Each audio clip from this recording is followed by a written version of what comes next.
There should be a vast, massive difference between regular BR and Resurgence. For that reason, they're different game modes. When you get them so similar, there's hardly any differences in the two when you can regain that easily. BR should be punishing. You have plenty of people still playing Rebirth and soon to come Fortune's Keep. You don't need to turn this into a clown fest. Those guys have been playing Rebirth since Season 1 Reloaded, man. Keep Caldera difficult and hard to regain. Make me spectate. If I die, I should have to spectate, man. I shouldn't be able to come back when I'm trying to get my friends to qualify for World Series of Warzone. My team that's throwing so my buddies can qualify shouldn't be able to have 72 deaths between 3 people in a battle royale and continue to come back. Activision devs do not play their own game. It's not your dad doesn't support you. You should know, you worked at a coffee shop, you stupid bitch. My name is Casey, and absolutely not fucking Tanner, because my parents don't hate me that much. Hey, did they have just 8 patches lined up, but they just didn't release them because they were on break? No, you moron kids. Then we'll, of course, get into it. Change your fucking name and get scammed.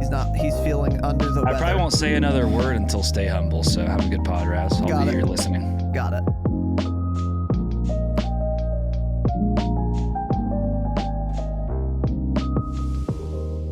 We are live. Welcome. Bro, it's October. Don't hang loose in a sweatshirt. You can't, that and a sweatshirt don't match. Why? Because it's not summertime. I don't remember asking, the living's honestly. not easy. I don't remember asking. And RJ's not on the microphone. I think that was the line. What are your thoughts on Sublime, the band? One of the most overrated bands of all time. Yeah, they're fine. They had one song that was okay, and then every other song was dog shit. It was just, they became popular because every kid that was whose personality was being a stoner in high school loved them. That's the only reason they're popular. They're a terrible band. They're fucking awful. Well, they had a couple decent songs, but they're overrated. They had a couple catchy songs, yeah, but holy shit, overrated. Just, yeah. Stoners love them. Yeah. You stoners in the chat. And I went to college in Long Beach, and I still don't give a fuck about Sublime. So anyway, welcome to the show. Today, we're doing an episode not on Sublime, although this episode will be Sublime. We are doing one on Call of Duty Warzone. So that is what we're doing. Yeah. So as we've said today, we will be doing a year in review Warzone edition. So, for those of you who have been here a while, you will be perhaps familiar with this format. We've done this a couple of times in the span of doing this podcast. We've done year in review. We've done state of the game address, things like that, kind of retrospectives on various eras and games and eras within those games. And that is what we're going to be doing today. This is going to be all about Warzone. It is going to be a complete and a fairly thorough, actually, examination of everything that happened, everything that transpired with Warzone, basically from Caldera to today. So that is the topic of this episode. This is going to be, it's an analysis. It's going to be fun. I have a lot to say on this topic, and I think this is going to be instructive to when we'll get into it more, but it's going to be very easy to see where everything went wrong. And we'll talk about that more as we get there. But the utility of an episode like this, mostly entertainment, I think also this can be a good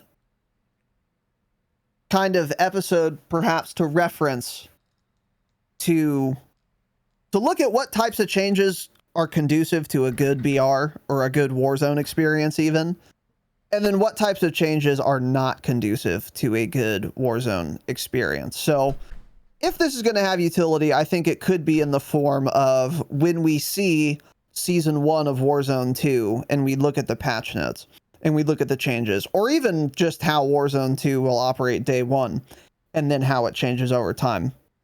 We can compare the changes that will be made in the future to Caldera and see how they stack up. I think that could be some usefulness for this episode. But again, it's mostly for... It's important, I think, to take a look at what fucking happened to Warzone, frankly. So that's what we're doing today. Before that, just one quick announcement from me. Reminder, subscribe to the goddamn YouTube. The Dropshot Podcast, at the Dropshot Podcast. We have a YouTube handle now. YouTube.com/the Dropshot Podcast. You can type in the Dropshot Podcast on YouTube. Holy shit, man. You go to the dropshot.com even and click on the YouTube button. There are just so many ways to get there. And get there and then subscribe to the YouTube, because we will be doing our first ever YouTube live stream podcast on Saturday, the 29th. The topic of that episode will, of course, be Modern Warfare 2 First Impressions, baby. 12 more fucking days, man. So we are going to do a test stream on YouTube at a time before then to make sure everything works. And then that will be our first YouTube podcast in earnest on the 29th. It's going to be really fun. We are very curious to see how that will go in a lot of ways, but I think it's going to be a good time and you should go there. So subscribe to the YouTube, turn on notifications. When we go live on that glorious Saturday afternoon, you don't want to miss it, man. You just absolutely don't want to miss it. You just can't. And another reminder, it's impossible. It's not allowed. The dropshot.com/live will not work when we're on YouTube. Eventually it will, if we make the switch full time, which we probably will end up doing rather. So just keep that in mind. You'd have to go straight to the YouTube on Saturday, the 29th.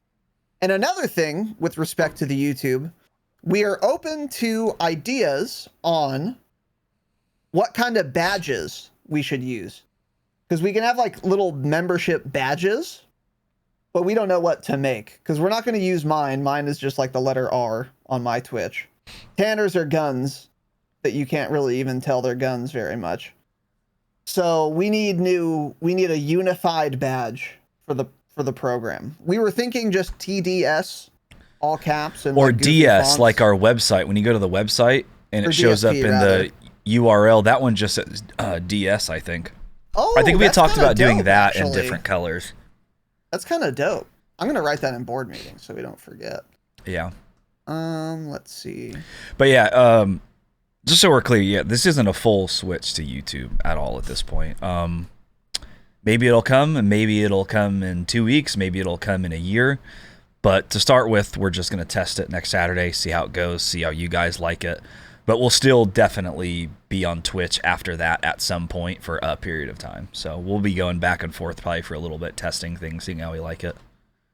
Yeah, the whole month of November is probably going to be kind of, going between YouTube live stream and Twitch live stream. See how both things work. Mainly see how YouTube compares to our Twitch kind of experience.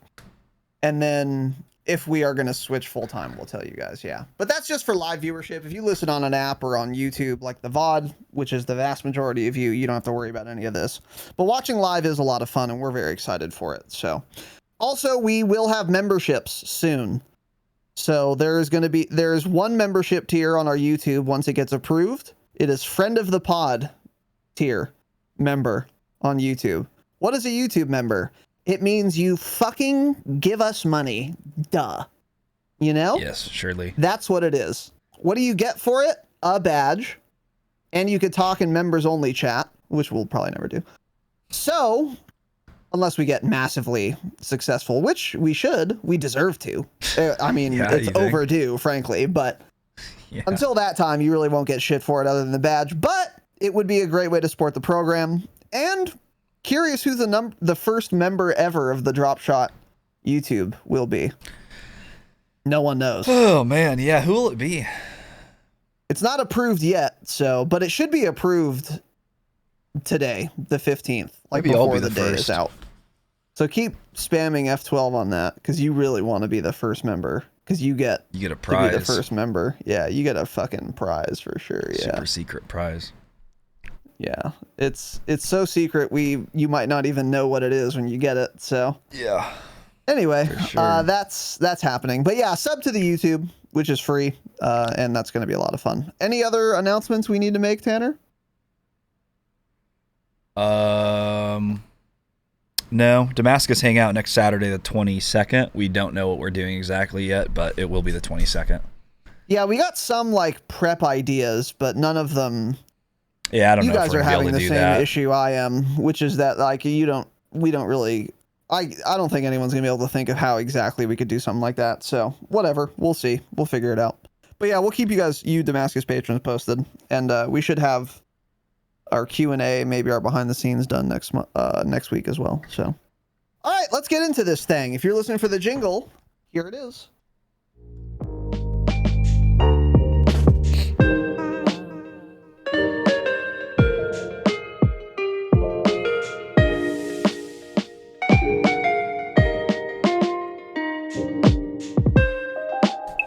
Freezing, man. I'm too cold now.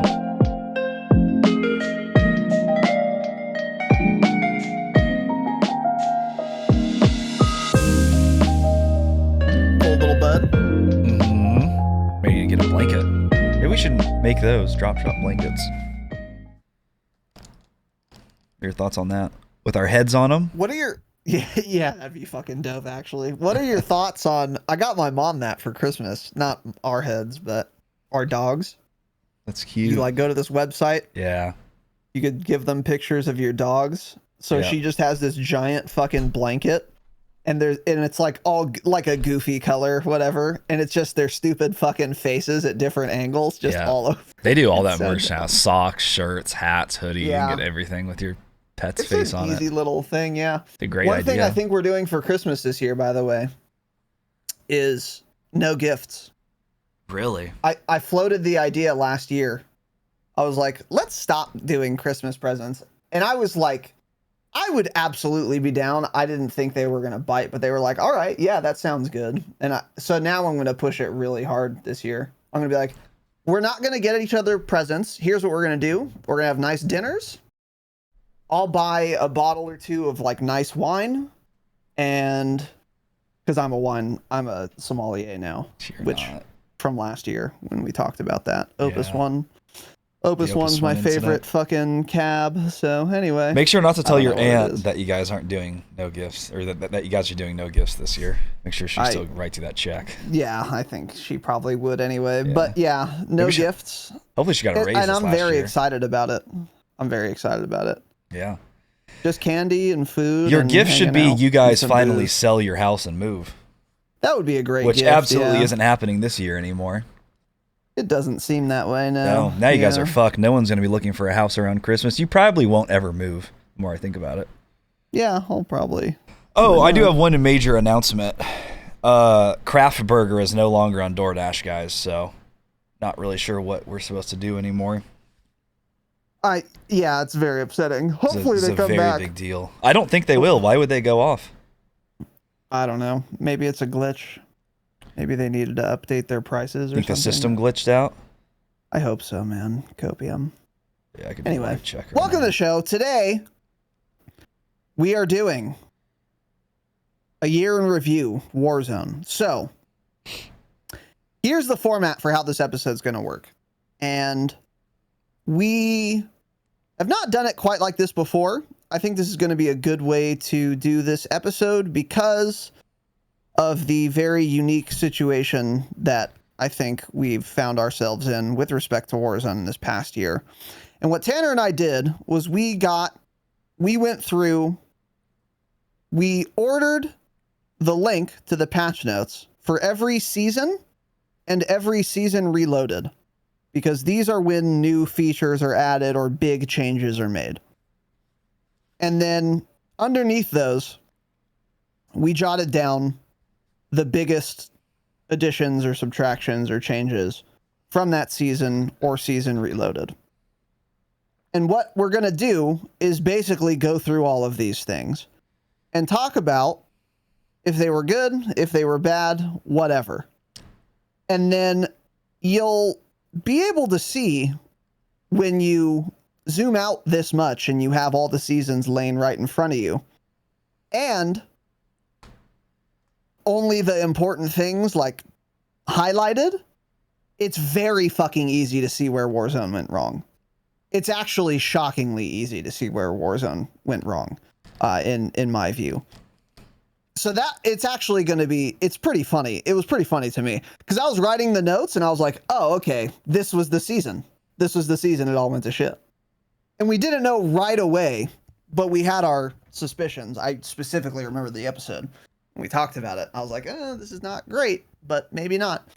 So anyway, that's going to be the format for today's episode. And now we're going to get into it. So it's not split up, good, bad, ugly, whatever. We're doing this chronologically. And there will be major things we probably forgot and we left out. So someone will probably listen, they'll finish this and be like, oh, you never talked about blank. You're right. We are absolutely going to forget a thing or two at least.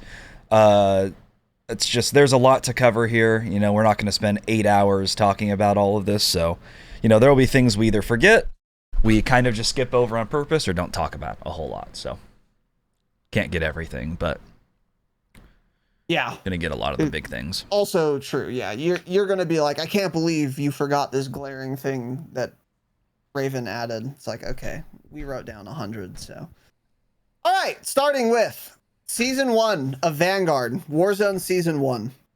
Okay, we got Season 1. We got Caldera. That was obviously the biggest thing that happened here. Caldera, the map, launched. We also got Vanguard Royale. I don't know if some of you have forgotten about this mode. Yes. This godforsaken mode. But once upon a time, there was regular BR and Vanguard Royale. A separate playlist. So, we'll start with the map. And this is not going to be an entire episode about just the map itself. But this is going to be largely focused on regular BR. That's where our biases lie. And that's what most of the changes were made to, was Caldera and regular BR. But I'll say a couple things about Caldera. When it launched, I liked it. And I was of the opinion that this is a pretty good map. And it is wildly different than Verdansk. And there are far fewer buildings than there are on Verdansk. And therefore, that's a good thing. That was my kind of thought on Caldera. And I also agreed with Tanner's biggest point about it being it's different than Verdansk, and therefore I'm happy about it because I'm done with Verdansk, which I also agree with. It was a new map, and it wasn't the worst possible thing of all time. So that in and of itself, for the sake of novelty, was pretty fine. So our opinions on Caldera, at least mine, has changed a little bit since then. The topography is a problem. The valleys are too low. The peaks are too high. There are spots where there is just not enough cover, especially for how good the guns later became. The 3 to 6x optic and the massive buff to all the Vanguard ARs. I actually don't know when. So Tanner, you wrote down why was no one using the 3 to 6x? In Season 1, all the Vanguard ARs were dog shit. I don't remember when those all got really good. There's one thing we missed. I think that came in. That must have been some point in Season 1. No, maybe that came with Season 2, actually. Later. Yeah, I think it might have been Season 2. It must have been the start of Season 2, because the start of Season 2 is February. That about lines up, because the Vanguard guns were not good for a while, yeah. And I think that was the reason no one was using the 3 to 6s. Not even that the guns had like a 1.5 second time to kill, when like the Cold War guns had like a 0.75. But I think it was because also the guns had so much more recoil when using the 3 to 6. So that was a nerf, or that was a buff to the 3 to 6 and the guns that came way later. Because yeah, Season 1 with Caldera, well, I won't get too far ahead with that, but on the topic kind of just the map in general, I still don't hate the map. I strongly dislike what the game became.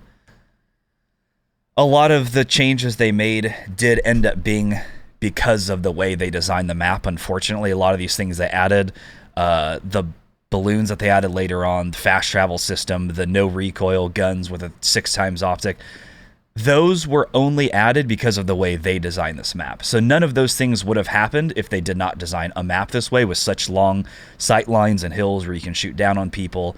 And then, of course, with the sniper nerf, that kind of killed snipers in that regard as well. So they basically created their own problem by designing the map this way, which then kind of ended up making the game way too casual and terrible, in my opinion.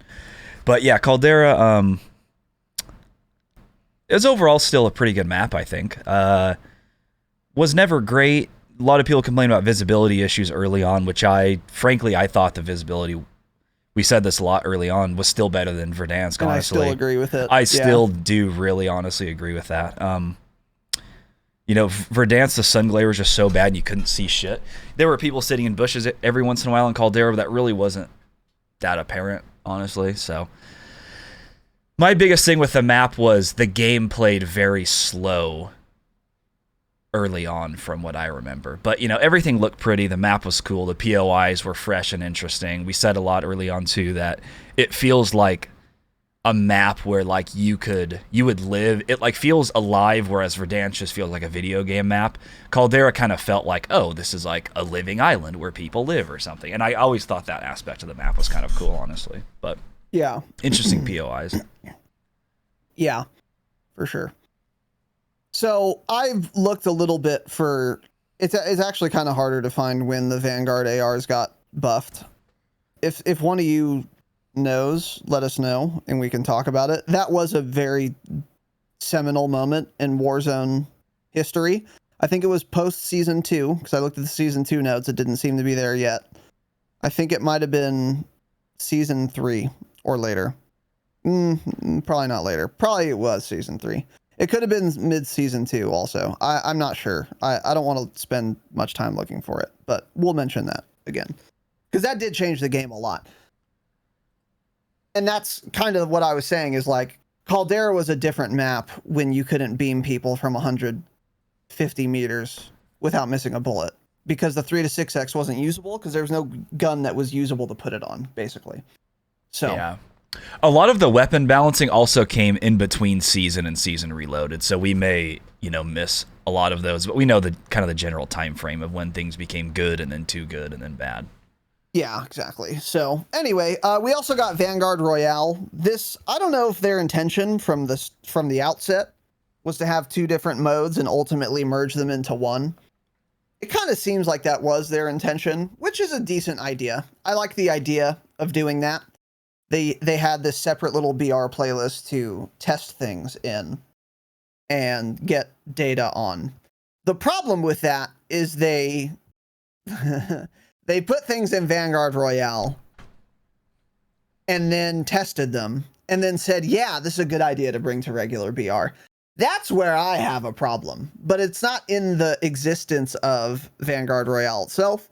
It was in what they chose to bring over. So Vanguard Royale, I didn't play it. I did actually a little bit because everyone was still because no one was using Vanguard guns right away because they were all dog shit. So regular BR was just the same old weapon meta on a new map for a while, and that got boring. So I did play some Vanguard Royale, but there were other things. Yeah, Vanguard Royale. I remember being very surprised at how much people liked it. I remember all like the wager kids and those guys would always be pissed when there would be some sort of tournament and it'd be in regular BR. They're like, why is it not Vanguard? But it's like Vanguard Royale to me was always so much worse with the planes and everything, the gun or the vehicles that had terrible mobility. There were no choppers. I think that's what the biggest thing was in Vanguard Royale is there were less ways to get around the map too, because the vehicles were slow and shit handling, and then you didn't have helicopters. And of course, this was pre-balloons and all that, and it just always felt so boring to me. But yeah, that was interesting early on that Season 1, none of the Vanguard guns were really used. I think some of the SMGs were, but in terms of ARs, it was still dominated by Cold War ARs. I remember Cope early on would still use Cold War ARs, and we all talk shit to him. You're like, you're such a pussy. Just use Vanguard guns. He's like, no, they're dog shit. I'm like, and then we all used to shit talk. I'm like, dude, get over it. Use a new gun. You've been using the same gun for the last year. And then, yeah, a month and a half later, it was a while actually that I tried to use Vanguard guns, and then they were just so bad, and then they later ended up getting buffed, of course. But That was kind of weird, getting a brand new map and still having essentially the same exact weapon meta that we had before. Yeah, it was strange. But anyway, moving on, the money situation. So Tanner wrote down everyone had like $500 billion right away. That was true, but also it wasn't. Like, I vaguely remember on launch, there was fucking no money. And then there was a ton of and then there was a ton of money. And then there was no money again. And then it eventually sort of evened out. I don't remember the timeline, but I do remember very specifically having a lot of trouble getting enough money. And then they changed something pretty early on.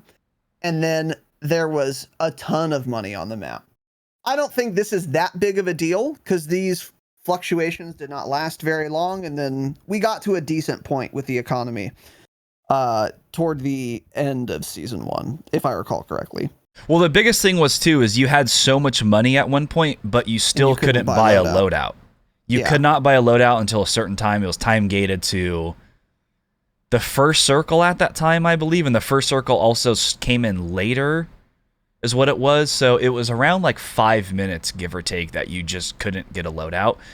It may have been like 5 to 7 minutes. It was entirely too long. I think it was 5 minutes, yeah.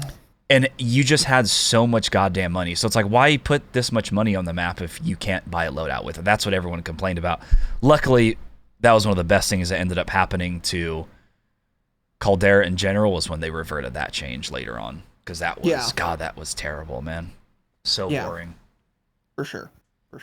So, and if you feel like we're not focusing on something that's really big and important enough, there's a reason for that. Because we're trying to show you the zoomed out view, as it were. So yeah, it was a big deal when they changed the loadouts, not being able to get them for 5 minutes, and then when they changed it back, that was a huge deal too.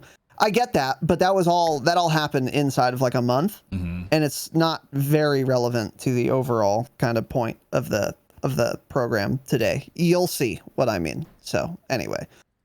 Next, the original Gulag. Goated fucking Gulag. I think it might be my favorite Gulag ever in Warzone. It was just the little fucking shack in the middle of a circular room. It was great. It was balanced. I think the audio on the outside, if you're like running on the dust or the dirt rather, could have been better, but it wasn't terrible. And I really liked the original Gulag. I think it was fantastic. Well lit. Nothing insanely OP or anything. No like gross head glitches, really. It was a great Gulag.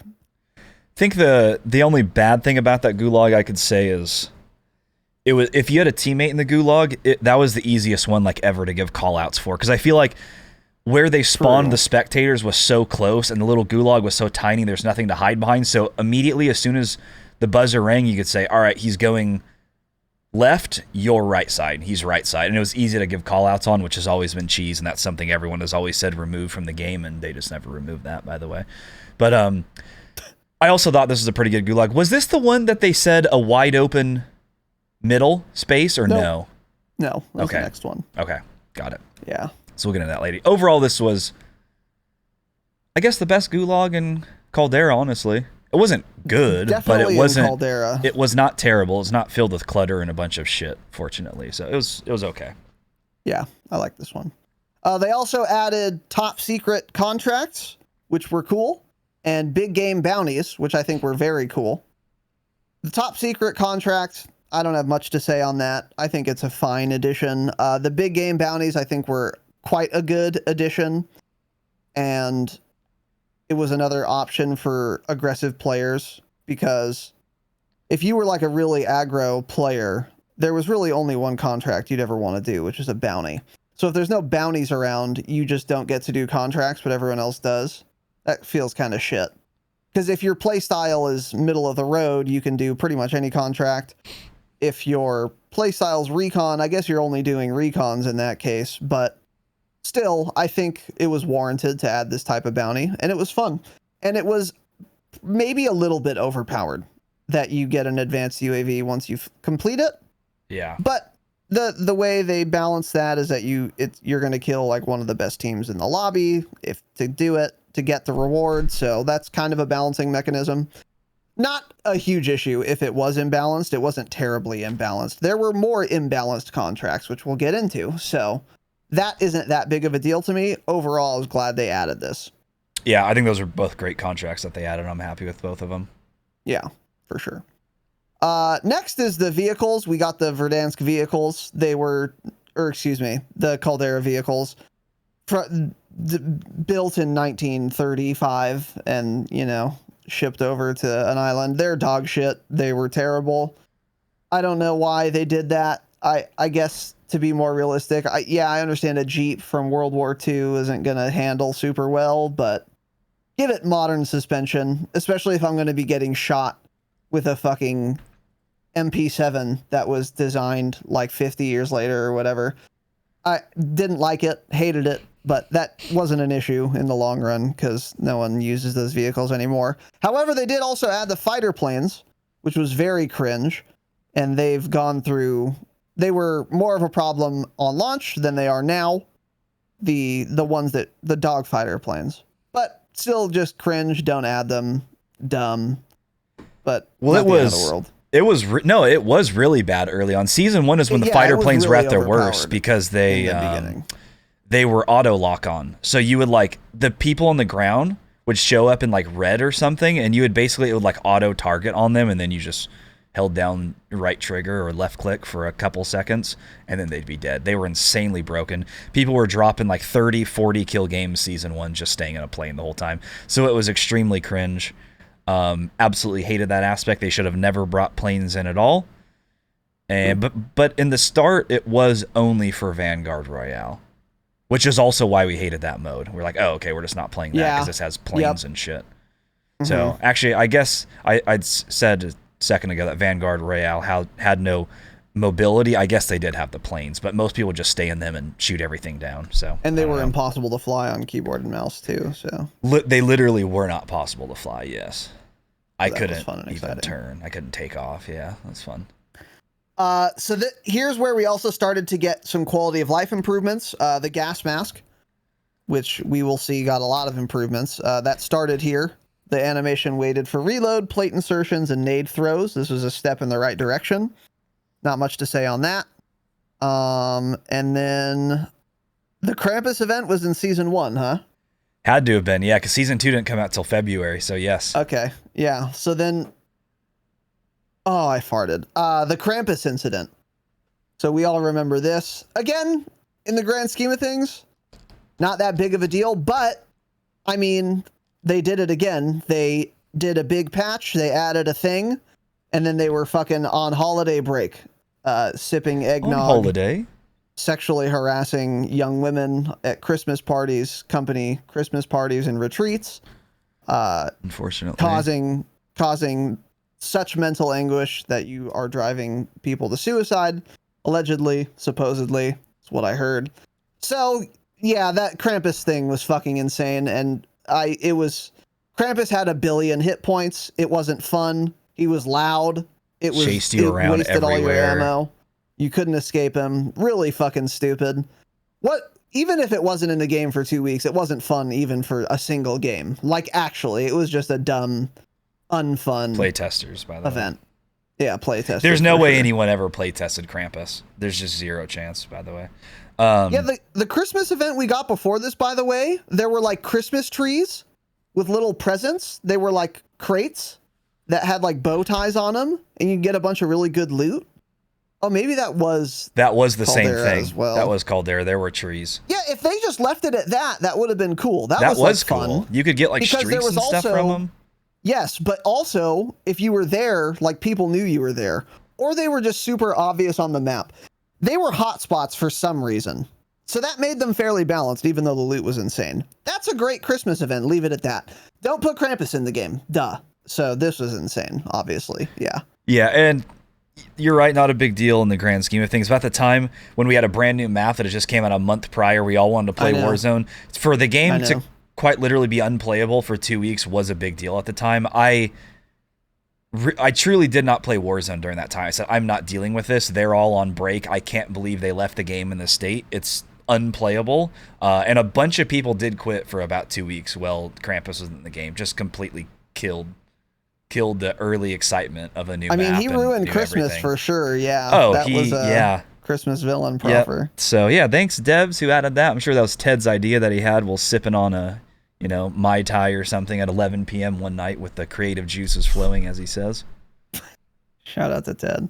We're going to get a lot more of his creative juices all over our faces in this episode, so we'll talk about it. So that was kind of it for the season launch. They had a mid-season update for season 1, and there was nothing noteworthy in it. Was there really nothing?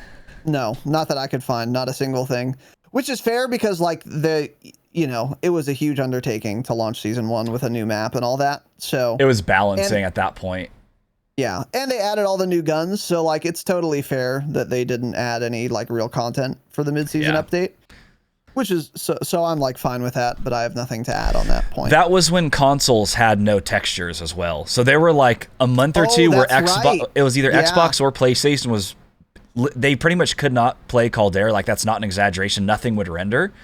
And it was like that for entirely too long. That was into January, I want to say. So probably 2 months after launch, they were still dealing with those texture issues on console that they couldn't figure out. So that's why the game launched, and then there was nothing until season 2 because they were just and then you were falling through the map in places. Every single loadout that fell on the map was going inside of it.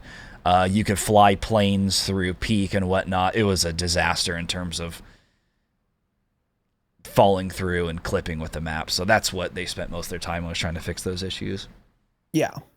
One thing actually I will also add before we move on to season 2. We did get Ricochet in Warzone, and it worked pretty fucking well, and it still does. People definitely still cheat in Warzone. There is still a problem with that. There are probably an untold number of at least wall hackers, people who can see you through walls in Warzone. I would be shocked if there weren't a lot of those people. But the cheating situation, once Ricochet launched, once Caldera came out, compared to Verdansk, was a lot fucking better too. So that's another kind of good outcropping of season 1, was a very sharp reduction in cheaters. Pretty much right away too. It was actually pretty nice. So there's another thing that happened with season 1. So now moving on to season 2. The big things here. This is one that is a pet issue of mine.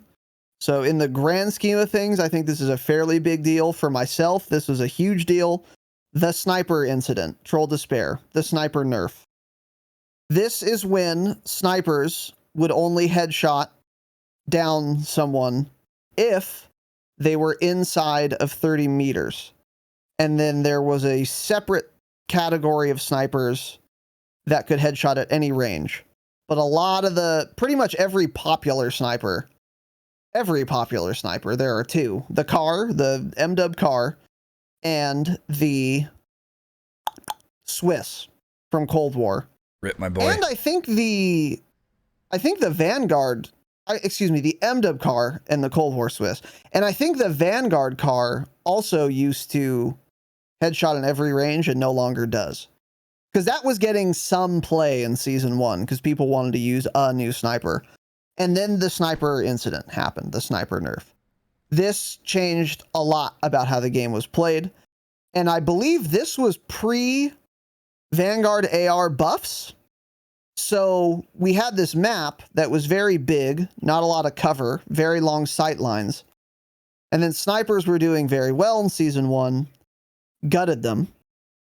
And then you kind of had to close a lot of distance for a while because not many people sniping, they're not very good anymore all of a sudden.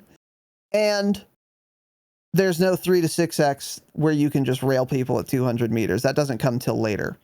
So that was a pretty big game changer. Even if you didn't snipe yourself, you could push things more carelessly a lot of the times. Because you didn't have to worry quite as much about crossing right out in the open and being worried about someone taking your head off. This is a big deal. And it still is a big deal, in fact, the sniper nerf. Yeah. Yeah, this started...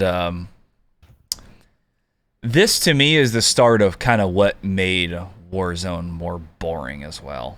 Absolutely, for me, yeah. You say what you want about snipers. You either think they were entirely overpowered or you thought they were fine. They could definitely be frustrating at times, watching kill cams and seeing people get these shots off that they just shouldn't be hitting up close. But for me, that was always the most fun thing. I almost primarily sniped on Verdansk. It was what gave me always like the most joy. It was like very rewarding feeling, getting like a 200-meter headshot, popping out, jumping around the corner, doing a little double bunny hop, ADSing at some guy who's staring at you and getting a long-range one tap down.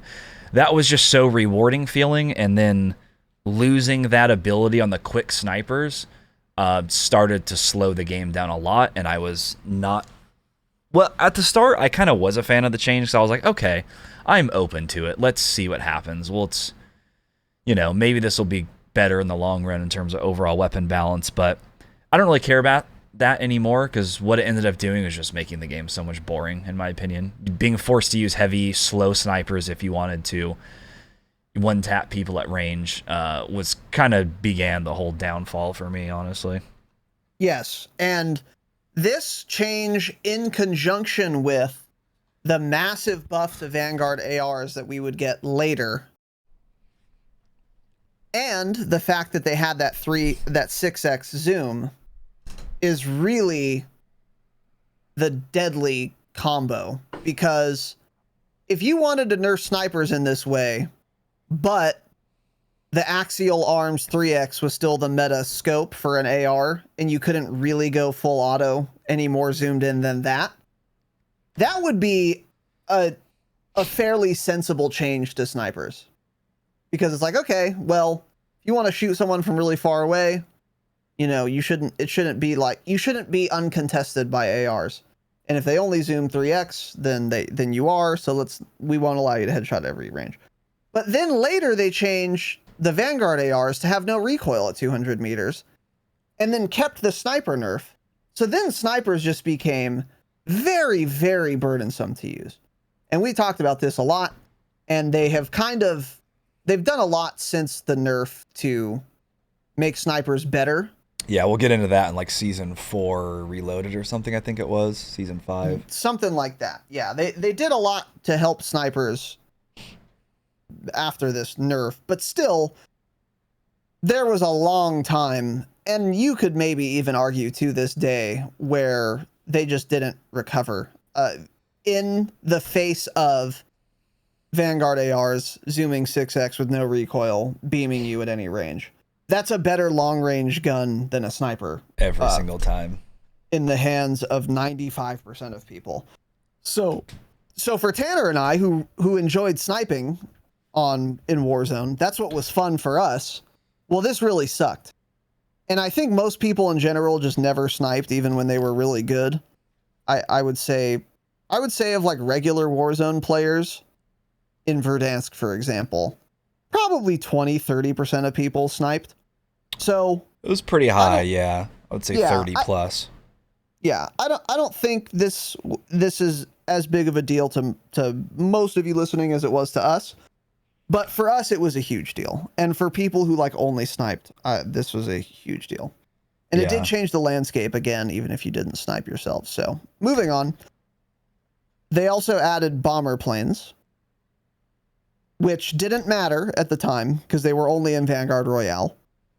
But they coded them into the game to later be brought with Ted's creative juices just spilling into my mouth. They later came to regular BR, but that didn't happen yet. So this was the start of that whole fun and exciting chain of events. And yeah, I have nothing to add other than that. And we got Factory, the POI. And as it turns out, Factory, we now know, is the only POI that was ever added to Caldera that was even decent. So we were hoping for a lot of map changes over the year. We got one. It was the addition of Factory. And I will say this, great POI. I like Factory overall. It's not my favorite POI. It's not a sensational POI. But if you're going to add a POI to your map, this is a good one to add. Because even if it's not the best POI in and of itself, it's decent enough that when you add it, it's playable there, and it changes the map a lot and how the game is played a lot, which Factory did. And I was quite pleased with Factory. I think it was much better that they added it than they didn't add it.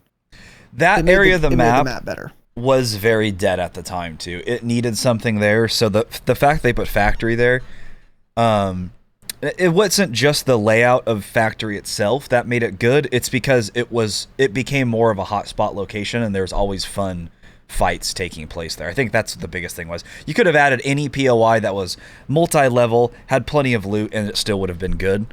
Because that whole part of the map, desolate. There was nothing there.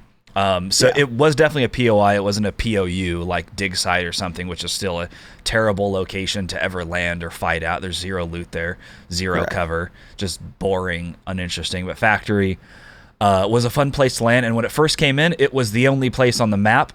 This was back into when there was no money on the map in Caldera again. They went extreme highs, extreme lows. As I said, you either had $20,000 in 30 seconds or your whole team didn't have $500 in the first 5 minutes. There was no in between for the first few months of Caldera. So that was also why Factory was good. I remember we talked about this in numerous episodes in Patreon. And if you want a loadout, you have to. Yeah, we talked about it on Patreon a lot too in the brainstorm sessions. I remember doing like brainstorms probably 3 months in a row where we were like, yep, still, if you want loot and money, you have to land Factory. There's no more loot or money anywhere else on the map. It was like that way for a long time. Yeah. It was just such a higher density of loot than anywhere else on the map by far. And it still, there were people would land there. If you played quads, there'd be probably 2 teams there every single time, but not as many as you would think for how much loot the place had. So it wasn't like you were dropping with 30 people every time, which would have been not fun. It would have been, I think, too crazy for that POI, but it was the right amount of people.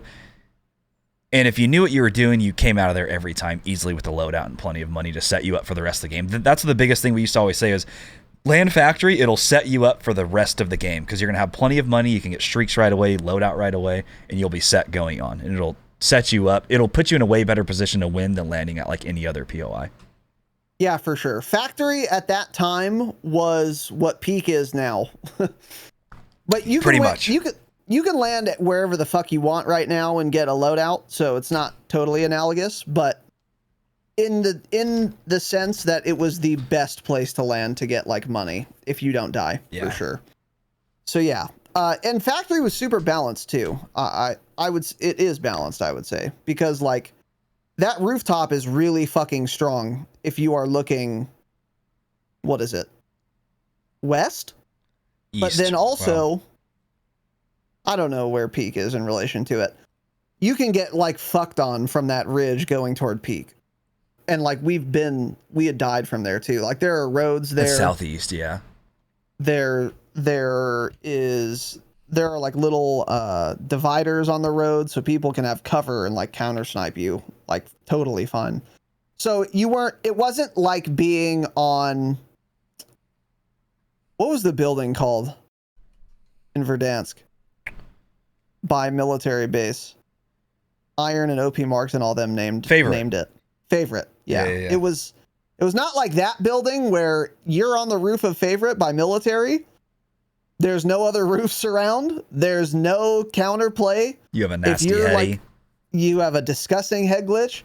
If you're good at sniping and you have them things clayed, you are fucking chilling. This was not like that because there were rappels up. There were ways to get up. But also, again, you weren't the highest point in the region. So it was super balanced. But on the other hand, again, if you were looking at like, oh God, toward, what's it called? Port?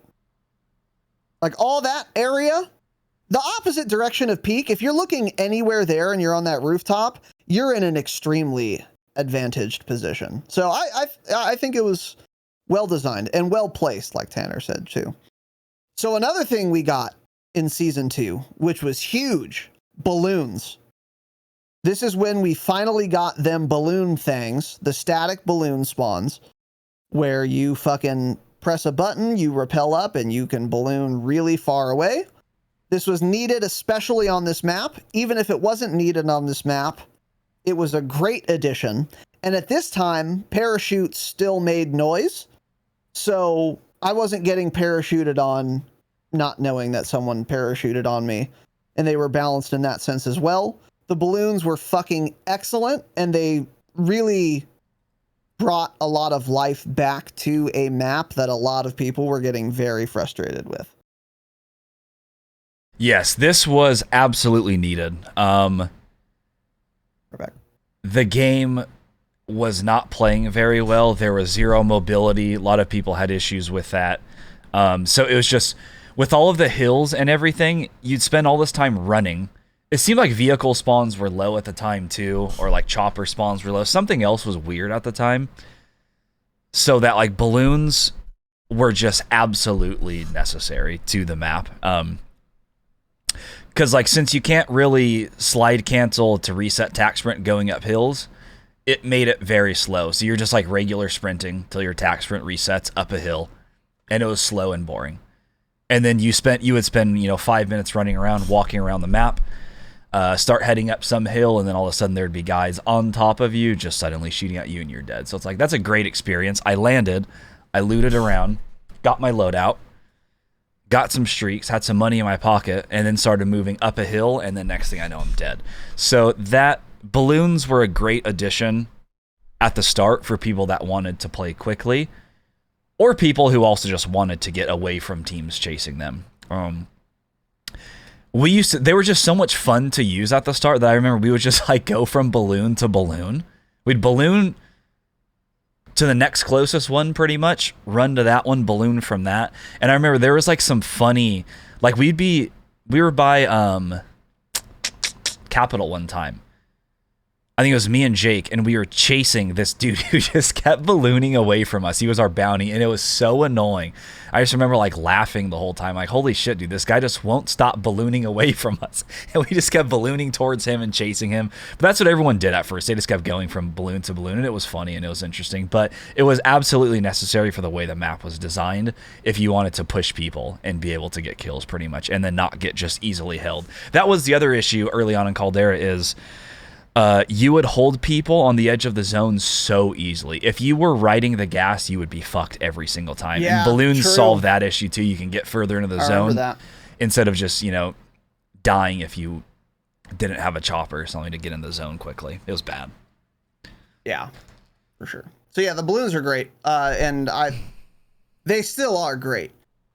The problem with them later on was just audio. And unfortunately, that wasn't included in the patch notes. But at some point in this series of events, unfortunate events, Lemony Snicket. Great books. Did you read those? Were goated. I read all of them. Yeah, same.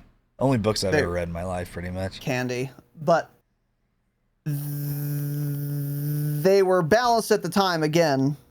But then they just took out audio at some point. Yep. And then they became unbalanced. But that's not the balloon's fault. That's the fucking dev's fault. Put audio in the game. Duh. So, anyway, that happened. But, yeah.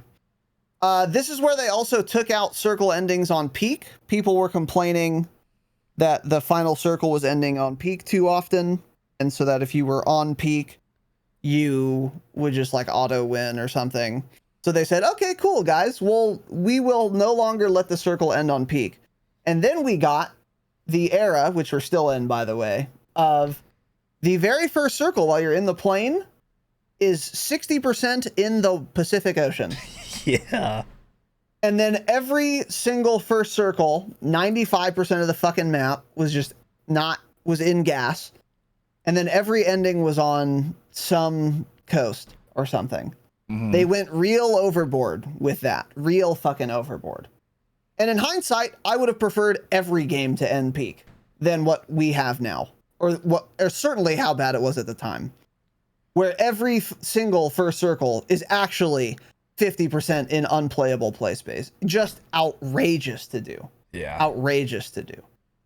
So they made that change season 2. Yeah, there'd be circle endings that were basically outside of the map. Like basically final circle, you'd be on the beach, and like literally half of the tiny circle would be the water. That's an unplayable area. So it's like, where am I supposed to go from here? So then you just be like fighting on a beach or something with zero cover anywhere. The endings were terrible because of this change, actually. And I don't remember how bad they were before. I mean, it has always been awful fighting on the side of Peak. But I honestly don't remember before this change it being that big of an issue. I just remember the circle endings being bad after the change, actually. So, I don't know, but I know a lot of people did want this change for circles to not end on Peak, and to me it didn't really solve anything. We still just... half of the map was unplayable 3 minutes into the game. Yeah. Yeah, for sure. Pretty dumb. But whatever. And then we also got some more gas mask fixes. These continued throughout.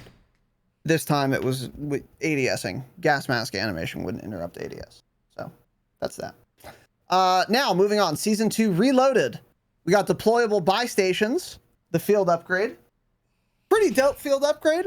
I like them. They weren't overpowered at all. They could have perhaps been if the drop rate was too high, but it doesn't seem like it was. So I liked their inclusion into the game. They also changed how satchels function. You can loot plates directly out of the satchel. Everyone wanted this, and then they seethed when they had no plates, found a satchel, and it was also empty. Which was kind of amusing. So there was a little bit of a learning curve here, but I think... Yeah, that was weird early on, huh? Yeah, we kind of outgrew that. But I very specifically remember we had a quads match. Me, you, Jacob, and I believe it was Lagstifer.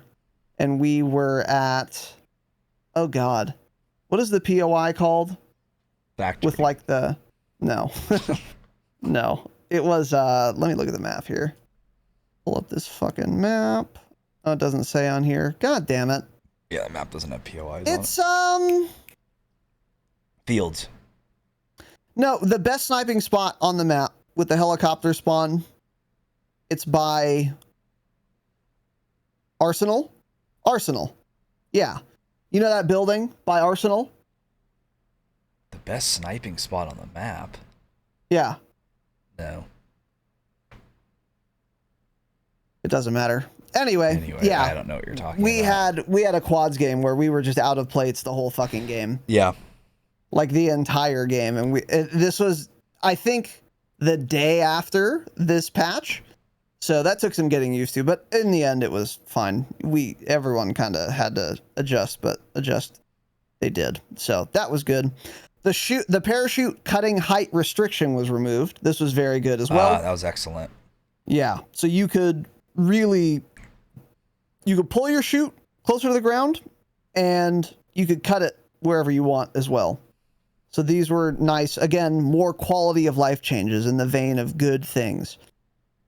This is also when they took the Vanguard Royale health pool of 150 health and brought it to regular ass BR.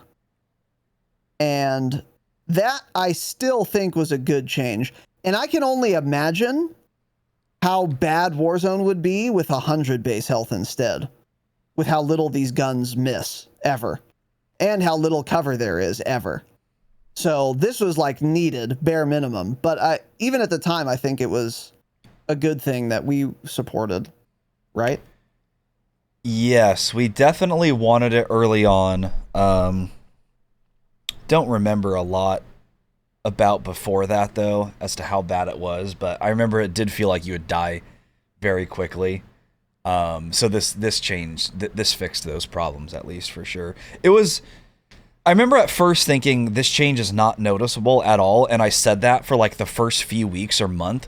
But when you would go back and play Rebirth, because Rebirth at the time didn't get this change, it was a big difference. And you're like, oh, okay, going from this to Rebirth and then back to regular BR again was unbelievable. The difference, the time to kill was so much faster on Rebirth. It was so frustrating. It felt like you had zero outplay potential, zero time to react ever. So I think this change was absolutely needed on Caldera. All right, we're back. Internet cut out again. Sorry, folks. So yeah, anyway, I think that was good. The BR health going up, increased TTK, kind of. And again, turns out to not be true once they add these guns into the game, but that don't have any recoil or make them have no recoil, but it is what it is. The Ghost nerf was also in Season 2 Reloaded. And there were a lot of perk changes that took place as well. The most important of which was the Ghost nerf. So originally Ghost just always worked. You were never on UAV unless it was advanced. Then they made it so that you have to be moving for Ghost to keep you off UAV. This took everyone off of Ghost, and this actually did change the game quite a bit. UAVs got a lot better, and far fewer people were running Ghost, so as a result, there were far more people running Restock, and whatever dogshit kids ran, High Alert, they didn't run. I think Restock mainly. I'm not sure if this is when we started to see a lot of stimming. It probably was, yes, where everyone just had them things on them. Well, especially, it's like, well, I'm not going to run Ghost. I might as well run Stims, especially now that I can restock them. This is also when we got the restock buff. So this is when the recharge went from 50 seconds to 25 seconds. This is when we got, I think, that first snapshot meta, where game endings, instead of people using stims, actually, yeah, you would have 25-second restock snaps. This is what begun that. Stims stayed at a 60-second timer. Otherwise, you would stay in the gas indefinitely with restock. So stims was still a 60, but everything else down to 25 seconds. That's when that began. Right. Got it. Yeah. So the Ghost nerf was great. Excellent. Yeah, it's stayed to this day. I think this is a good change. However, it is still annoying after the Ghost nerf to die to someone who's ghosted, because once it got nerfed, you assume no one ever is going to run Ghost again, and that's just not true. And especially when they add lootable perks later, it is very annoying dying to someone who's ghosted, because most people aren't.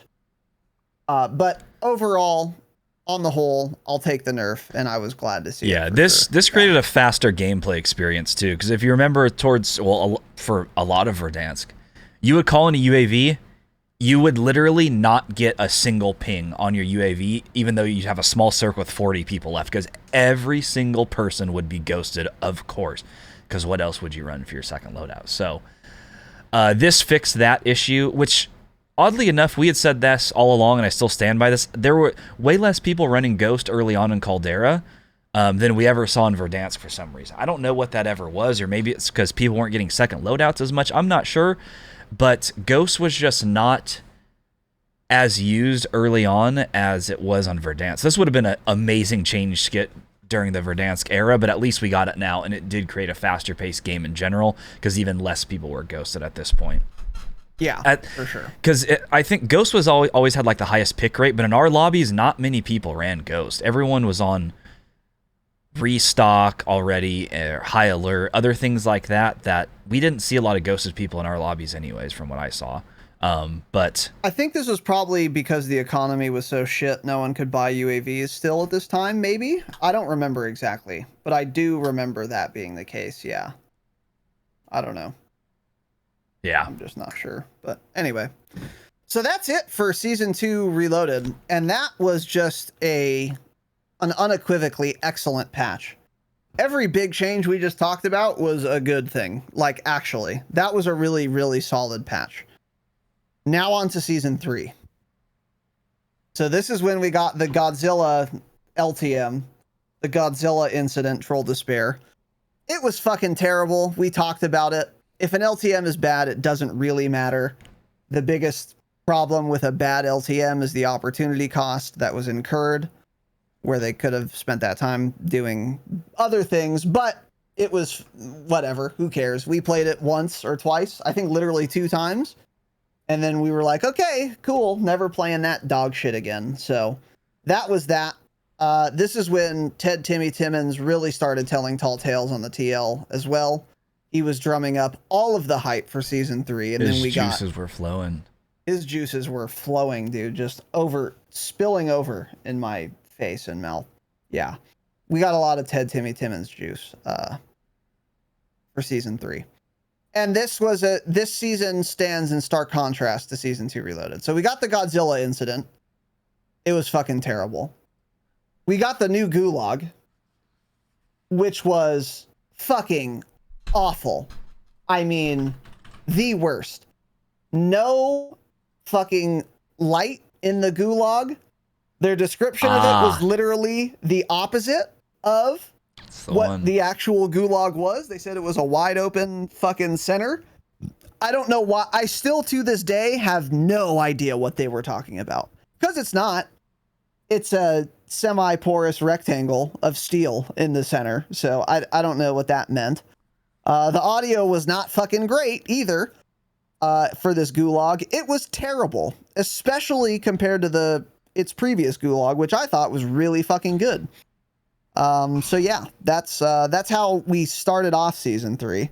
What were your thoughts on this Gulag, this wide open play space in the center?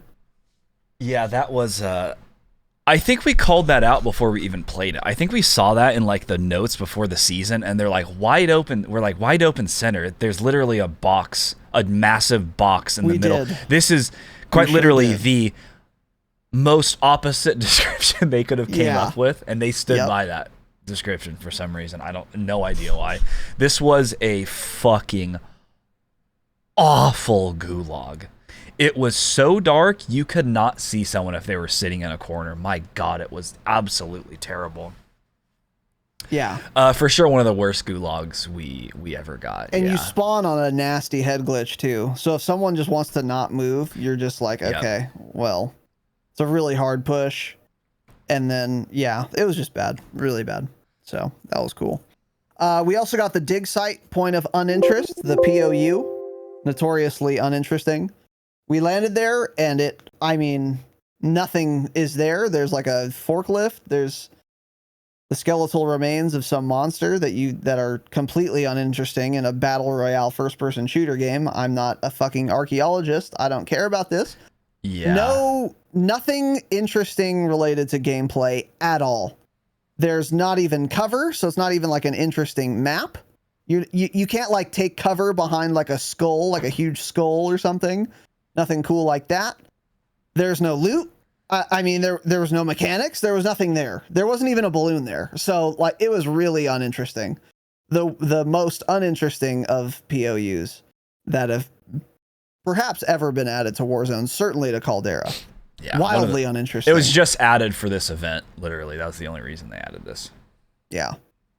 It was dog shit. We also got the Dark Sky box. Lovely. Which was fun and exciting. So they made a map that had decent visibility. I might even say good visibility in terms of it was good. Thought it was great. In terms of MW 29 by MW 2019 standards. And then they pissed, shitted, and farted all over it with the Dark Sky. It wasn't terrible. No. But it was definitely worse than it was before. And there were areas of the map where it was impossible to see people. We went to ruins under the Dark Sky box. And we disappeared. Disappeared. And so did everyone else we were fighting. It was really cringe. So they added that as well, which was fun. Do you remember the ruins incident? No. Yeah. We went ruins. You, me, I think we were playing again, trios or quads. And we were fighting for our fucking lives at ruins, not seeing anyone.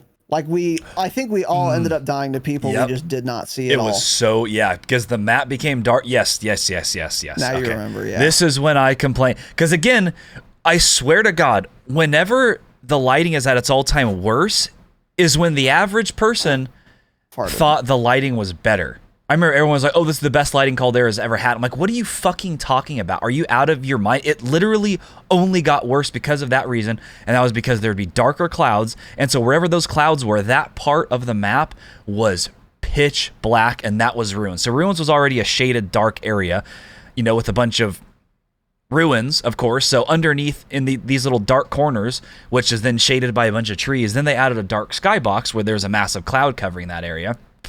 So people were absolutely black, blending in with the corners, and you could not find a goddamn soul. And I remember this pissed me off because I saw so many people in the TL were like, oh, this new lighting change is great. I'm like, no, I don't. You can't say that because it quite literally only got worse.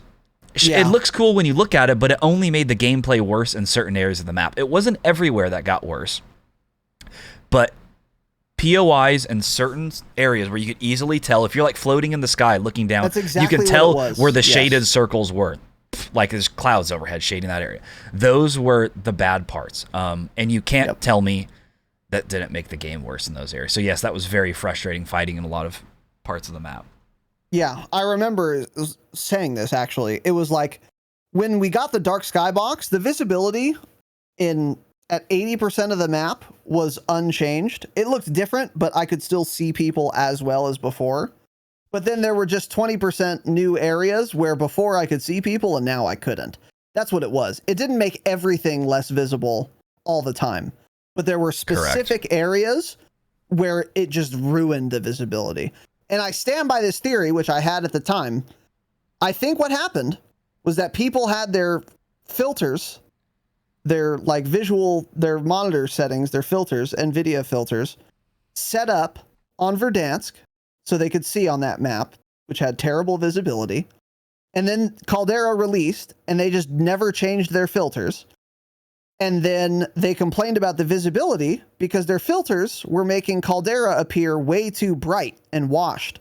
So it was hard for them to see things, not because of Caldera, but because they just kept their filters on.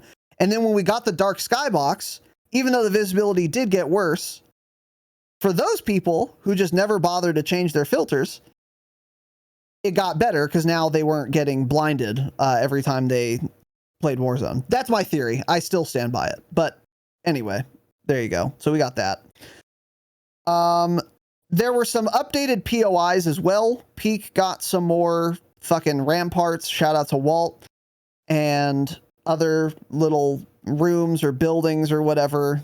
I think this is when we got the evil lair at Peak, which was like fine. It was cool. There were some other minor updates to other POIs. Every minor update was good. And I think they even maybe started adding micro POIs at this time. All of those changes were good. All of those changes made the map better. But they were very minimal still in their impact. So the map improved with the updated POIs, for sure. They didn't update any POI and make it worse, which is good. Kudos. But despite that, all of the updated POIs, how much did that impact the map overall? 2%. Like it just wasn't that big of a deal. But this is when we got changes, like the runway changes and whatnot, which they were great changes, but that area was on the corner of the map, and even though every circle ending is on the edge of the map, it's still not that edge. It never ended there ever. So that change wasn't real meaningful, even though it was a good change. I can think of literally one time a game ended runway. We won a game that ended runway once, ever. I can literally think of one time.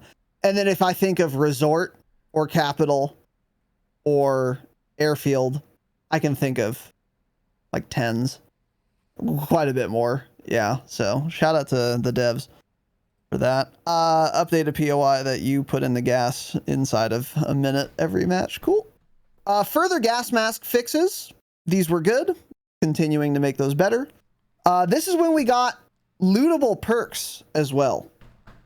And I was very concerned when we heard there were going to be lootable perks, but before we actually played with them. Then, once they were actually in the game, I was like, well, I still don't like it, but it's not as big of a deal as I thought. And now, they were a bigger deal than I originally thought after having played with them. Because people would start to loot Ghost. That was the big one, but like people would loot, Tempered as well, and Point Man and shit, which are things you don't really think about. But if you have lootable perks and you can loot Point Man and the other one that helps with your economy. Okay. Well, all of a sudden, say again? Hardline. That's where you buy right. shit for less. Yes. So that was another thing. You kind of overlook that, but when you add lootable perks, 1 or 2 teams every single game is going to get hardline or point man, probably more. So you're just adding more money to the game. And this is where we're starting to see the economy is getting improved. This is not a direct improvement to the economy, but it's still there.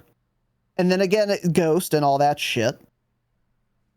And the lootable perks did turn out to be a fairly large problem. And it contributed to the biggest problem that we see today in Warzone, which we'll get into in my view. But this was the start of it, and this is where lootable perks kicked off. And then later on, they're going to add more perks. They're going to change the drop rate of these perks. And none of these things were ultimately good for the game, in my view. I have the same position ultimately that I had before they were even added, which is this. They don't add to the gameplay experience, lootable perks.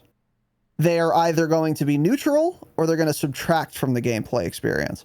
And now, in hindsight, I can say overall, lootable perks just subtracts from the gameplay experience. It doesn't add anything that you want in a BR. It's RNG that you're like happy to find yourself, but the existence of them is just making everything more RNG dog shit. There's no skill involved. It's not fun. And it was bad for the game. It was bad for the economy. It's bad for balance. And it was not a good thing for them to have done. And it was a bigger deal than I thought. Yeah. So I didn't think this was a massive deal early on. I was kind of unsure. And to this day, I really don't care too much about it, literally because of one thing. I don't know what perk someone has that killed me. Yeah. And I've always said that since the beginning, and I absolutely still stand by that. It's hard to get mad when I don't know what perks they had. If I get a kill cam and I see this guy has Ghost, Restock, Hardline, Tempered, he has like 12 perks, I am going to fucking mold no matter what. If he got a good kill on me or not, I'm going to be so mad because how many perks that guy has. And here I am, who've also been looting, and because of the RNG, I have 3 total perks. That's the only reason it's hard to get mad about it, because you just don't know what the other person has. So it's like, if Call of Duty didn't have kill cams, I would not mold at deaths that often, I don't think, because I can't see what's happening. Or if I choose not to watch kill cams, I don't get as mad, like in multiplayer and stuff. And that's the same way with this. When you don't know, it's hard to get upset about it. So that's still where I stand with this. This didn't make the game better at all, certainly, but it's hard to say how bad it made the game because I don't know how many perks people have usually when they kill me. Right.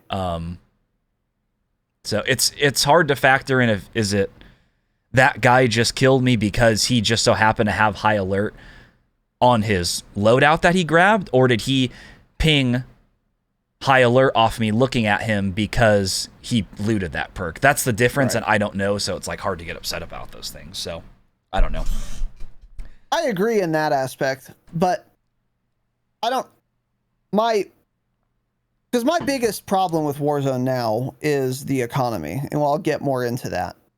And I'm obviously not gonna like see if someone bought that cluster strike using hardline, for example. But just knowing that they are lootable, I know that that's part of why the economy is so bad.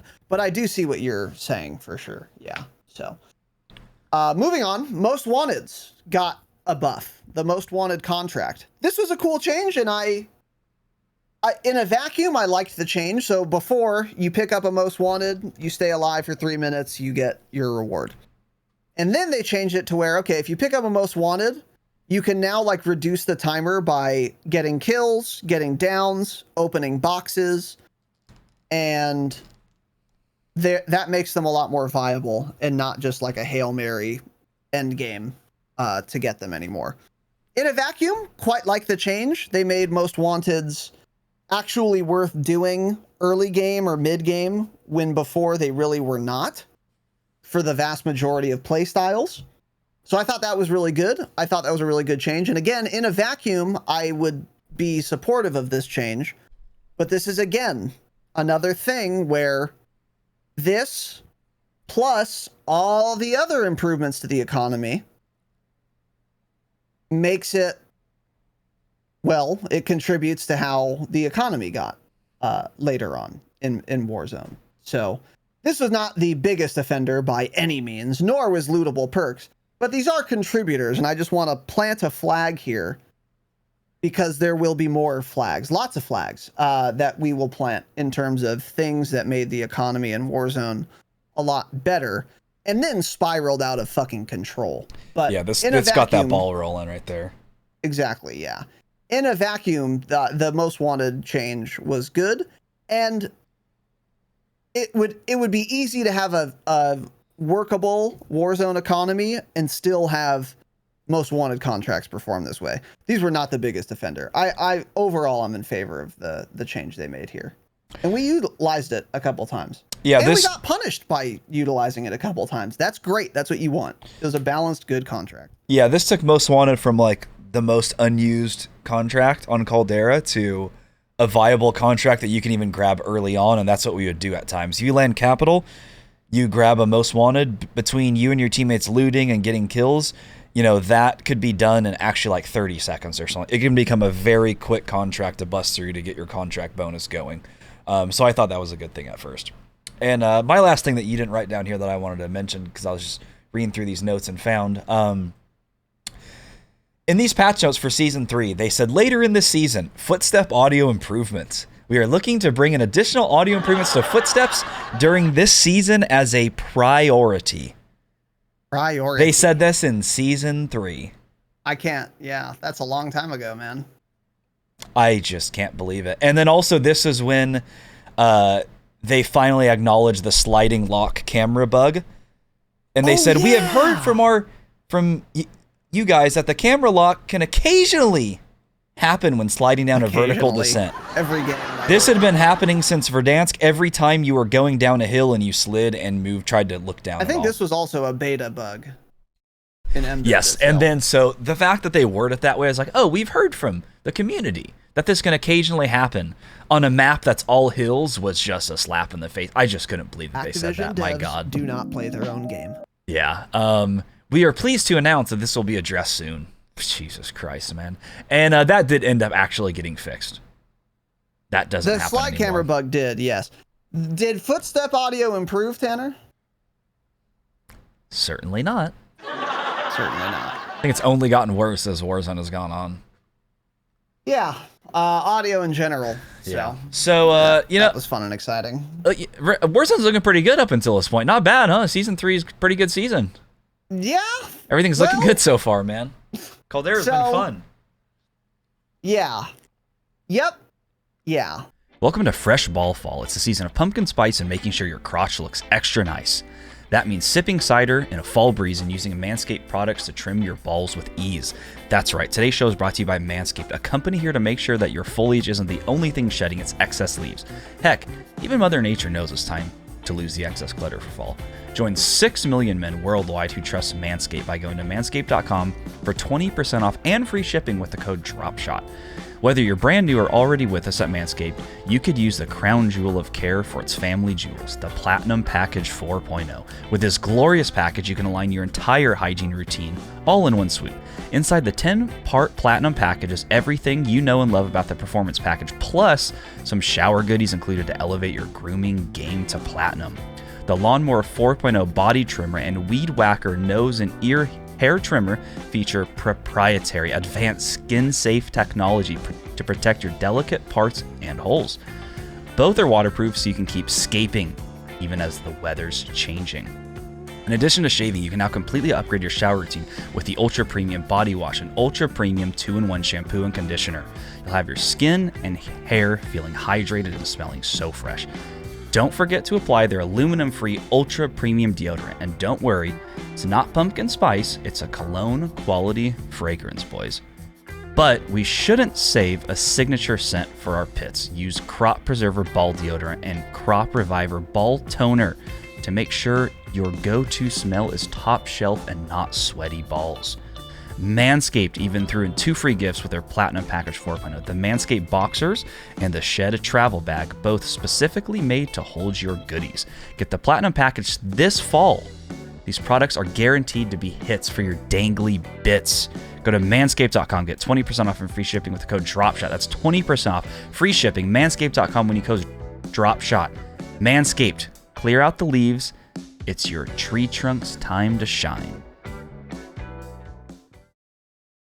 So, as we said, beginning of this episode, when we zoom out and look at things in this manner, it is very easy to see where it all went wrong. And may I present to you where it all went wrong. Season 3 Reloaded. This was the turning point. So the vast majority... Hold on, my dog's whining. Hurry up, bitch. Damn, don't yell at your dog. I broke his leg. This up until this point, up until Season 3 Reloaded, I would argue that most of the changes in the net total changes to the game from the launch of Caldera until the moment before Season 3 Reloaded happened were for the better. I think as a whole, in totality, Warzone was probably better right before Season 3 Reloaded than it was on day 1 of Caldera. Day 1 of Season 1. Yeah. There were a lot of good changes we got. There were some bad ones, but a lot of this stuff that we've been talking about up until this point, solid changes that were very much needed and we wanted. A couple things that were not great, but most of the shit pretty good. And on the whole, again, Warzone was looking a lot brighter than when Season 1 launched, when Caldera launched. Then we got Season 3 Reloaded. What happened? Let's get into it. Serpentine, the perk, was added. This, in my opinion, is not as big of a deal as a lot of people seem to think it is. There have been varying reports of how Serpentine works. There have also been varying reports of, there have been varying ways in which it's worked. It's been changed since it got added. But it's the thing where if you're sprinting, you take 20% less damage from bullets or flesh damage or something like that. I don't remember anymore. Doesn't matter. I don't think this was that big of a deal. I still don't think Serpentine is that big of a deal. And a lot of the times when people bitch about Serpentine, I'm under the impression if that guy didn't have Serpentine, he probably wasn't dead there either. And you're just complaining about Serpentine because he's taking a lot of bullets and you happen to notice that he has Serpentine because there's an icon.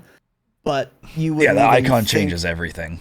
Exactly, yeah. You wouldn't think that this is taking way longer than normal if you didn't see the icon. In fact, if you didn't see the icon, you probably wouldn't have even guessed he has Serpentine. I feel like that was happening a lot, to be honest. I don't think this is that big of a deal. And overall, I didn't really care that it got added. I don't think it was overpowered. I don't think... But a lot of people did. I could be wrong. It was still, it added way more RNG to a game with, with so much BS in it already. That's, I think, the biggest thing was it screwed up again the time to kill and made it even more random. And, like J-God did do testing on it early on. He's like, it's good, but it's not that good. Like, on average, it was, for some guns, it was a 1 bullet difference. For some guns, it was a 2 or 3 bullet difference. But that 3 bullet difference, time to kill, could be on like the highest fire rate gun in the game, which isn't changing the time to kill a whole lot. But I think the biggest thing was if someone's in the open getting shot at with Serpentine could absolutely save them and get them to a place where they could then get in cover and plate up and then every bullet you just put into that guy as he was one shot and only lived because he had Serpentine was now wasted, because now he's healing and he's fully plated, and then you have to do that again. That, I think, was the most frustrating thing. Is it could be the difference between like 1 and 2 bullets of him getting into cover or you getting the kill, and you would not get the kill. And everyone ran it to start with, too. The entire lobby was running Serpentine always. Yeah. And again, a reminder for those of you like us who have taken a break from Warzone. Oh, well, why wouldn't I run that? Well, because there's Cold-Blooded, which is the perk that combats Combat Scout. When was Combat Scout added? Before Caldera, right? Yeah, definitely. Never mind. So, anyway. That's the biggest reason why I just don't think Serpentine's that big of a deal, because if you want it, you have to drop Cold-Blooded. However, lootable perks. So, oops, no, you don't. So when you can loot Serpentine, you are, as Tanner just said, adding way more RNG to the game. Like, this guy has Serpentine and survives this encounter that he wouldn't have otherwise survived. Not even because he chose that perk on his loadout, but because he randomly happened to find it on the ground. This is absurd. This is absurd. So I think adding Serpentine to the game didn't add to the experience. It didn't make the game any better to add this perk to the game. And let me also remind you guys, the reason Serpentine got added to Warzone, per their notes, you can go look at the patch notes yourselves, Raven said, we're adding Serpentine to counter sniper rifles. Meanwhile, by the way, especially at this time, 0.5% of players were sniping at all. So they added an entire perk that was arguably very good against other ARs. And the express stated goal of adding this perk to counter snipers, which no one was using. So this is just how out of touch Raven is. And Activision devs do not play their own game. I think we got that wrong. Don't forget about that. The sniper nerf had not happened at that point. No, I'm reading. I see what you were talking about. The sniper nerf you were talking about earlier, that came in Season 2, that was for Iron Trials. The sniper nerf had not happened yet.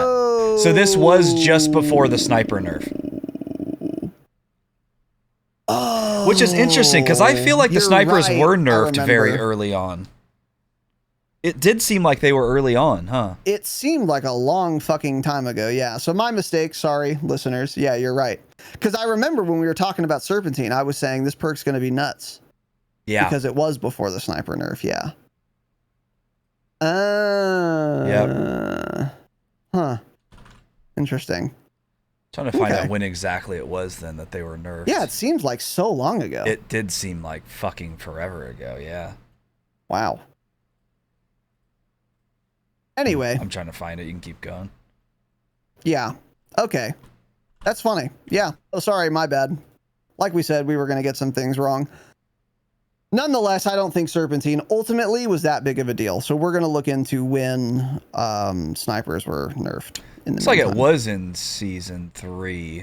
So I'm reading Season 4 patch and it said, gameplay changes made in Season 3 such as the sniper rebalance. So that came at some point in Season 3. It was probably Season 3 or Season 3 Reloaded that the sniper nerf happened. I'm not sure. Obviously, I have no idea. But with that said... Here we go. Yeah, it was the start of Season 3 is when we got it. Okay. That's when snipers were nerfed. And they didn't know, most of them didn't one-shot down unless they were in their max damage range, which for a lot of them was like 40 meters, 50 meters. Yes. So we were saying that happened in... What? Season 2, it was actually Season 3. 2, it was actually Season 3. So there you go. So sorry about that, folks. Regardless, Serpentine, ultimately, don't think that was that big of a deal, but why add it to the game? Yep. This is when they also added Season 3 Reloaded, more lootable perks. So the list of them doesn't matter. They just added more of them. This is when there were also loadout drop markers that became lootable. So you could just find a Lodi field upgrade on the ground. So that helps the economy a lot. Yeah. And it happened enough It wasn't super common, but it happened enough where you just find a loadout, especially if you land factory. Yeah, we would find one a lot. You were finding a loadie. There's probably always a loadout drop marker at factory. Yeah. Like if you're alone and you loot everything, there's probably at least one, like every game. Yep. So that helps your economy a lot. You just save 10 grand. You could buy more streaks. You could buy more UAVs. You could buy more self-reses. This is when they added high value loot zones. Or, excuse me, hold on. This is when they said they added high-value loot zones. Yeah, and they just weren't in the game for a while, even though they said it. But I do remember they were not in the game for a while, so maybe we didn't get them right away. But we got them soon after Season 3 Reloaded. And again, high-value loot zones, better economy, more money in everyone's pocket. See, yeah, like you've been saying this whole time, none of these changes, if you do them one at a time, sound like a big deal. But it's that they did so many at this point at once, so many things in such a small amount of time that just vastly improved the economy in a bad way to make it too easy to regain with all these things. They just keep stacking on top of each other. Yeah, absolutely. And there's more. So we also this is when we got the underground teleportation system.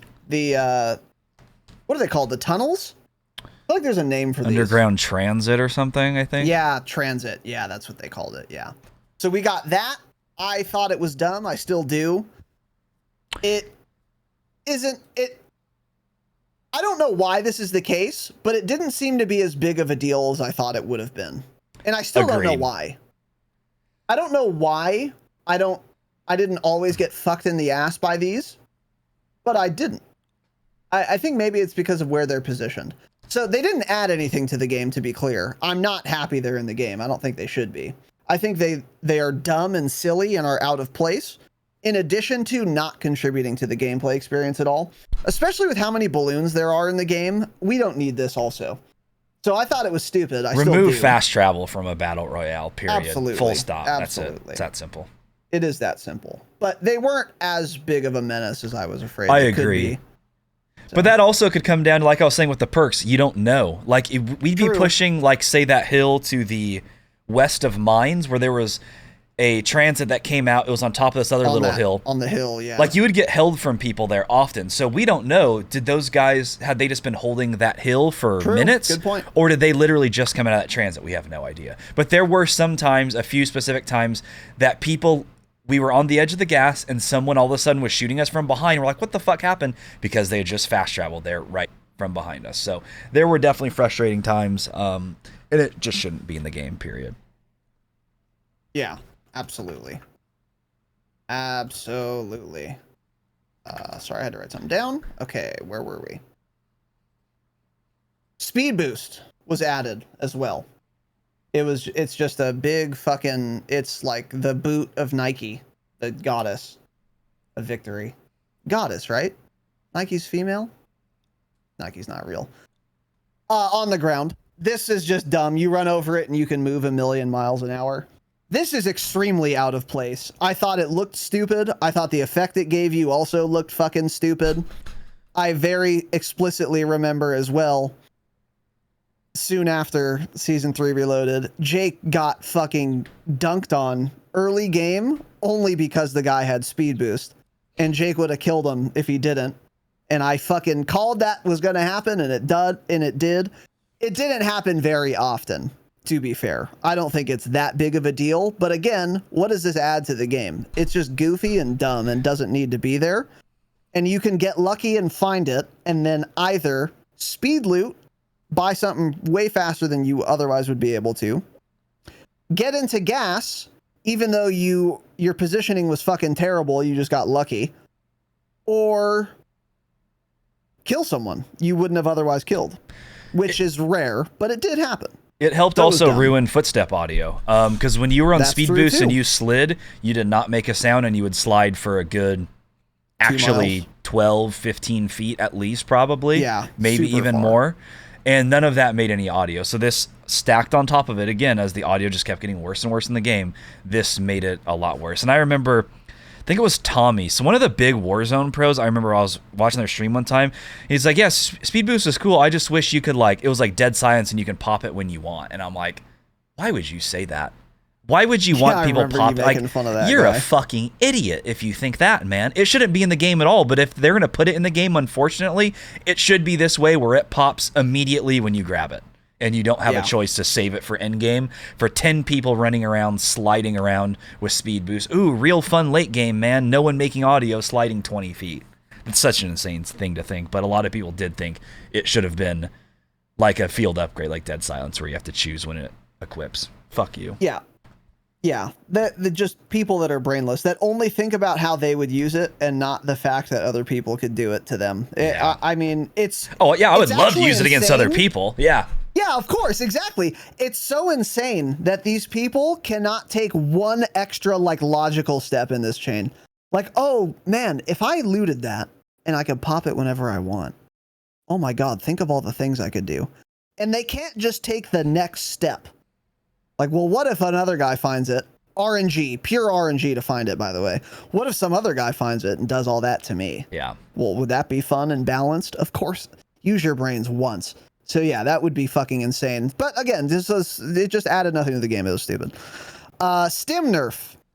This was a very big deal. Stims were goated with the sauce prior to this nerf. They kind of never recovered. They used to heal you through damage. They used to give you a pretty thick speed boost as well, so you could stim slide people.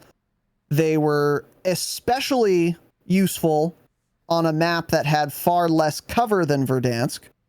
And this is now, by this point, Vanguard ARs with the 3 to 6x are meta, and people are shooting you from far, not missing much, and there's not much cover.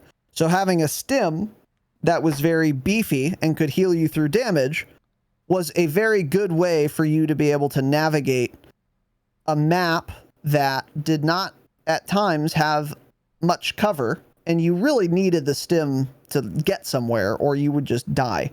And then they nerfed it a lot.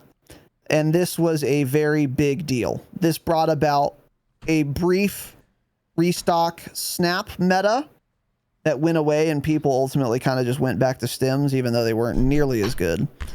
And we were of the opinion at the time that stims were too good and they needed a nerf.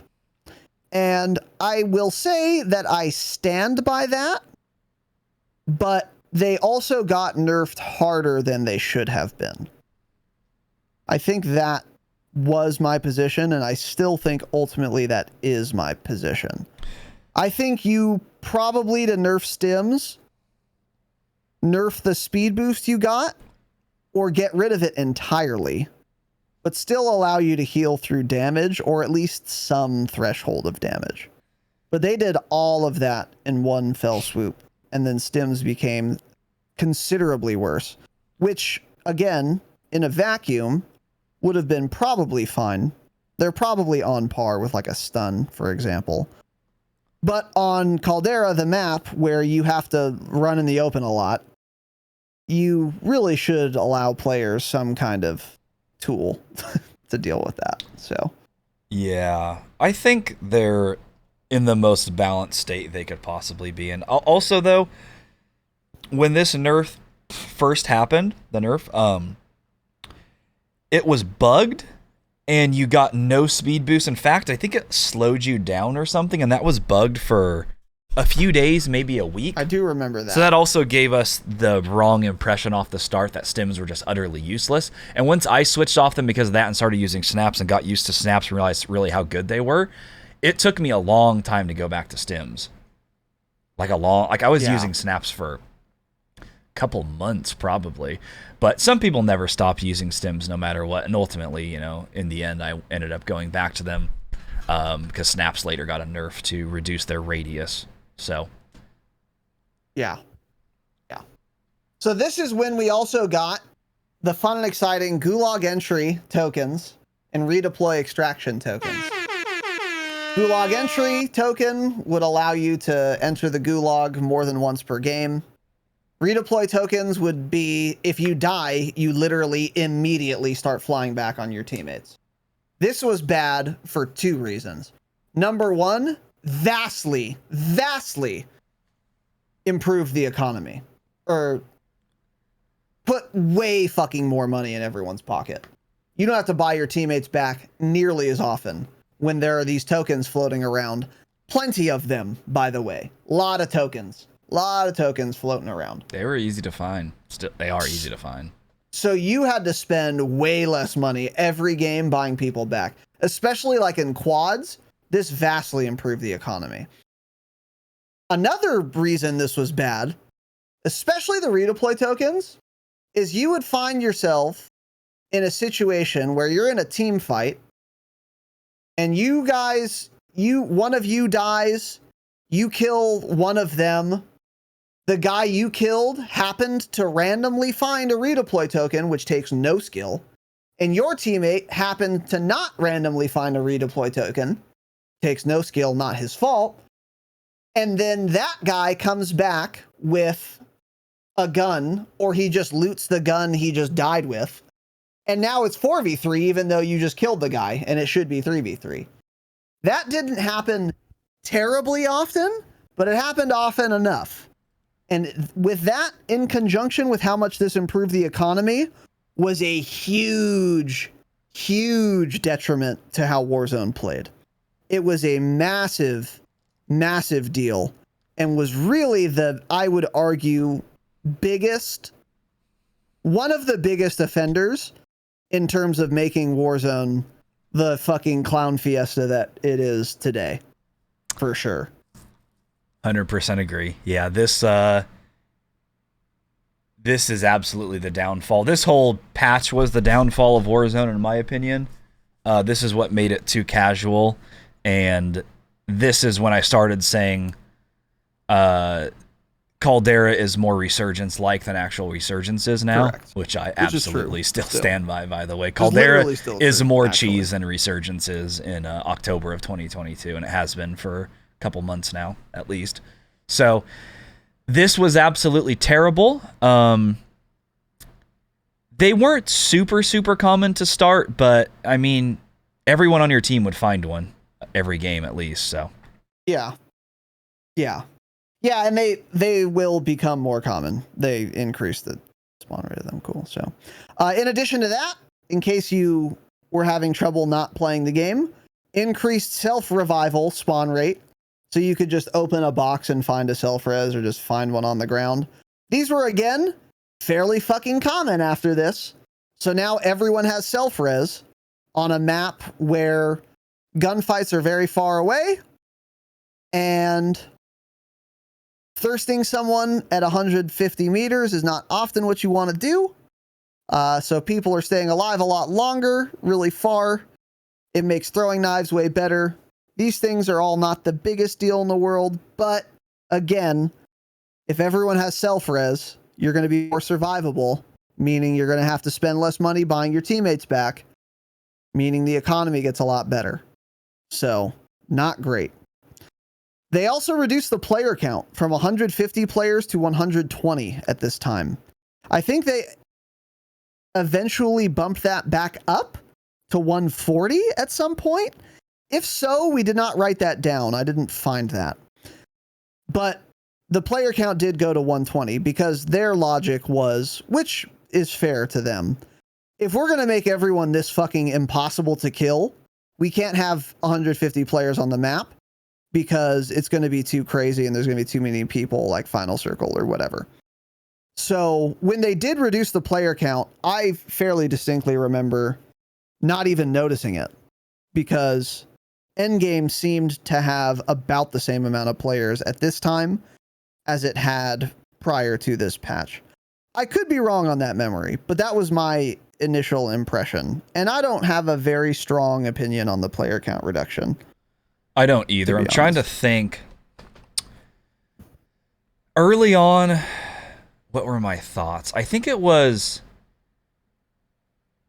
early game was slower, but then mid to late game, it's almost like they stayed alive longer, but that was really because of all these other changes they made, the gulag tokens, self-res, right. everything else. Yeah, I'm pretty much in the boat as you. It didn't really seem like dropping the player count by 30 wasn't as noticeable as you really thought it would be. Yeah, that's what I remember. Oh, yeah, I farted. Shout out to Red Stiletto, you dumb whore. Just a random dumb shit on TikTok. It doesn't matter. I think that was her name or something. Anyway, doesn't matter. I don't even remember what I was saying. That fart just had a couple of my brain cells in it. They're just fucking gone now. So, next change they made, buying back teammates went from being 4,000 to 3,000. So, cheaper to buy back teammates. Guess what that does? Makes the economy better. Puts more money in everyone's pocket. Smile. So, that made it significantly. That put, again, significantly more money in everyone's pocket. What else? Oh, when you die, instead of losing 80% of your money, if you are bought back, win the gulag again, or have a redeploy token, or self-res, that wouldn't matter for self-res, you kept half of your money instead of only keeping 20% if you come back from dying. Again, improving the economy, keeping more money in your pocket. You don't just lose 80% of the money you had on you doesn't just disappear on death. Only 50% does. That was a big deal as well. So a lot of economy improvements, a lot of stimulus. This was a stimulus pack. Yeah. That's what this was. So there were a couple other changes as well. We got the improved heads-up display. This was unequivocally a great change that I am fully in favor of. There really wasn't much to complain about with this, other than it could be better, but having it is still way better than not having it. It was a great idea. It was implemented well enough. Oh, excellent HUD. I love the HUD changes. That's one of the best things they did in the last year to Warzone. Absolutely. And I think the only complaint I had, and I don't think this has been addressed actually, is it can be difficult to tell how many plates a teammate has. The font or color on the satchel is kind of blends in with the icon itself. I thought they had patched that later, but they might have changed that UI. Yeah. I don't know. So either way, the improved HUD was excellent though. You can see how much money everyone has, how many plates they have, if they have any streaks. This is cool. And if they have self. So this was a great change. Nothing to complain about there. You'd be insane too. Yeah. This was also the patch. I don't know if it happened here or if I really started to get pissed off by it here, but I do remember talking about they removed parachute audio. I don't know if this was the patch that did it, but by this time there was no more parachute audio in the game. This was a giant contributing factor to my displeasure with Warzone. I literally silent parachute and they weren't before.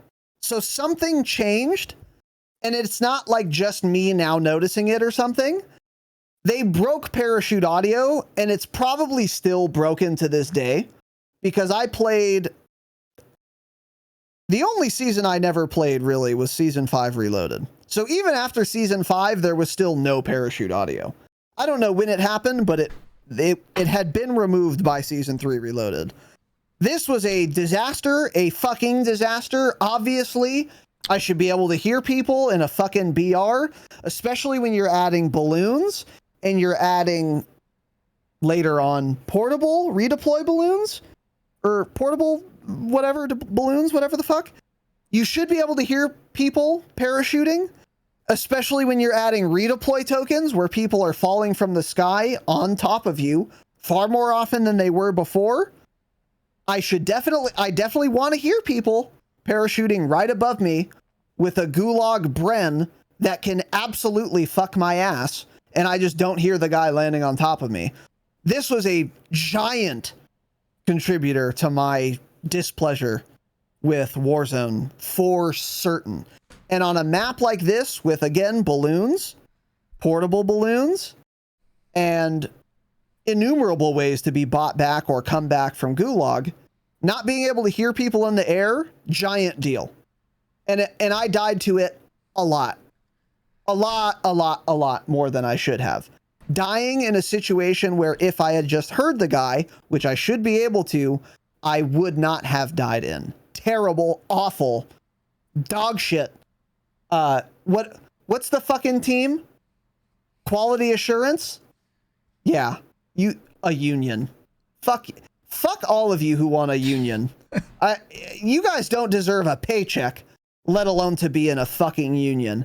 Unbelievable. And there's still no parachute audio, probably. So fuck you. Yeah. Actually, if you work at Raven on the quality assurance team and think you deserve anything. Yeah. Other than a fucking. Anyway. Yeah. Yeah. So, this was the turning point of Warzone. I want to point something out here. This is what Ted tweeted with Season 3 Reloaded came around. This is from May.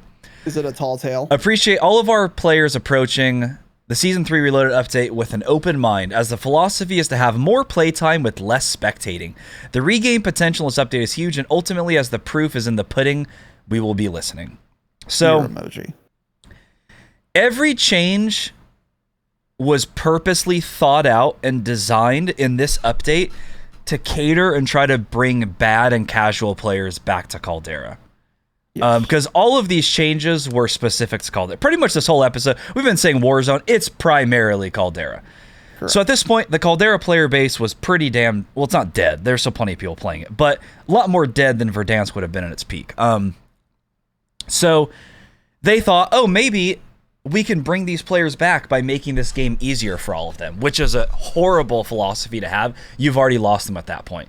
So the worst part about Season 3 Loaded is how they turned Caldera into Resurgence to try to get more people to play it and enjoy it. It was a lost cause. Those players are gone and playing Rebirth, and they have been for 2 months.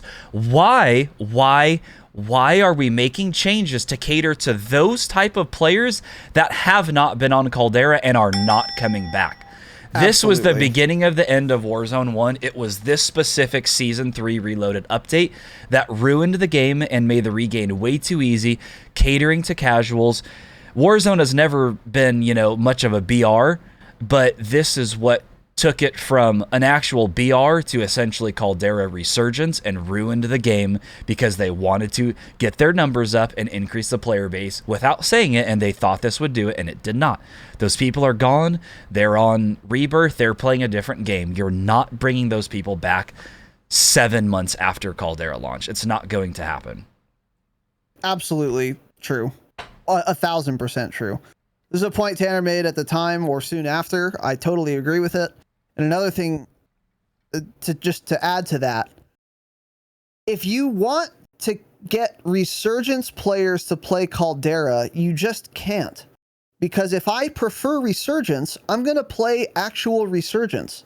Nothing you can do is going to make me play your BR if you add Resurgence elements to it. If I like fucking cheeseburgers and you want me to eat tacos, and then you put a taco, instead of in a shell, you put it between two brioche buns. If I'm the type of person that prefers tacos, I'm still just going to eat a taco. I'm not going to go eat your burger taco because I like tacos. So no matter how much you try and make your burger like a taco, if I prefer tacos, I'm going to eat a fucking taco when I want a taco. I'm not going to eat the burger taco that's a shitty mix of both a burger and a taco. Yeah. Duh. So when you try to make Caldera like Resurgence to cater to Resurgence players, it's not going to work. Because if I'm a Resurgence player, I'm going to play fucking Resurgence. So the only thing you're doing is taking people who like burgers fucking angry. And because they're like, well, this isn't a burger. It's too Resurgency. Yeah. It's too taco-like. I want an actual goddamn burger. So you're pissing off the burger lovers, and you're not getting any of the taco lovers to come over to the burger side. This brought exactly 0 people back to Caldera. Literally. It brought no one back to Caldera, and the people who liked Caldera liked it less or left as a result of this. Yes, absolutely. It did nothing. It accomplished none of what they set out to do. Well, no, And- it accomplished exactly what they specifically stated, which was more playtime, less spectating. Sure. Oh, more regain potential. Make the game more punishing, though. There should be a vast, massive difference between regular BR and Resurgence. For that reason, they're different game modes. When you get them so similar, there's hardly any differences in the two when you can regain that easily. BR should be punishing. You have plenty of people still playing Rebirth and soon to come Fortune's Keep. You don't need to turn this into a fucking shitter clown fest. Those guys have been playing Rebirth since Season 1 Reloaded, man. Keep Caldera difficult and hard to regain.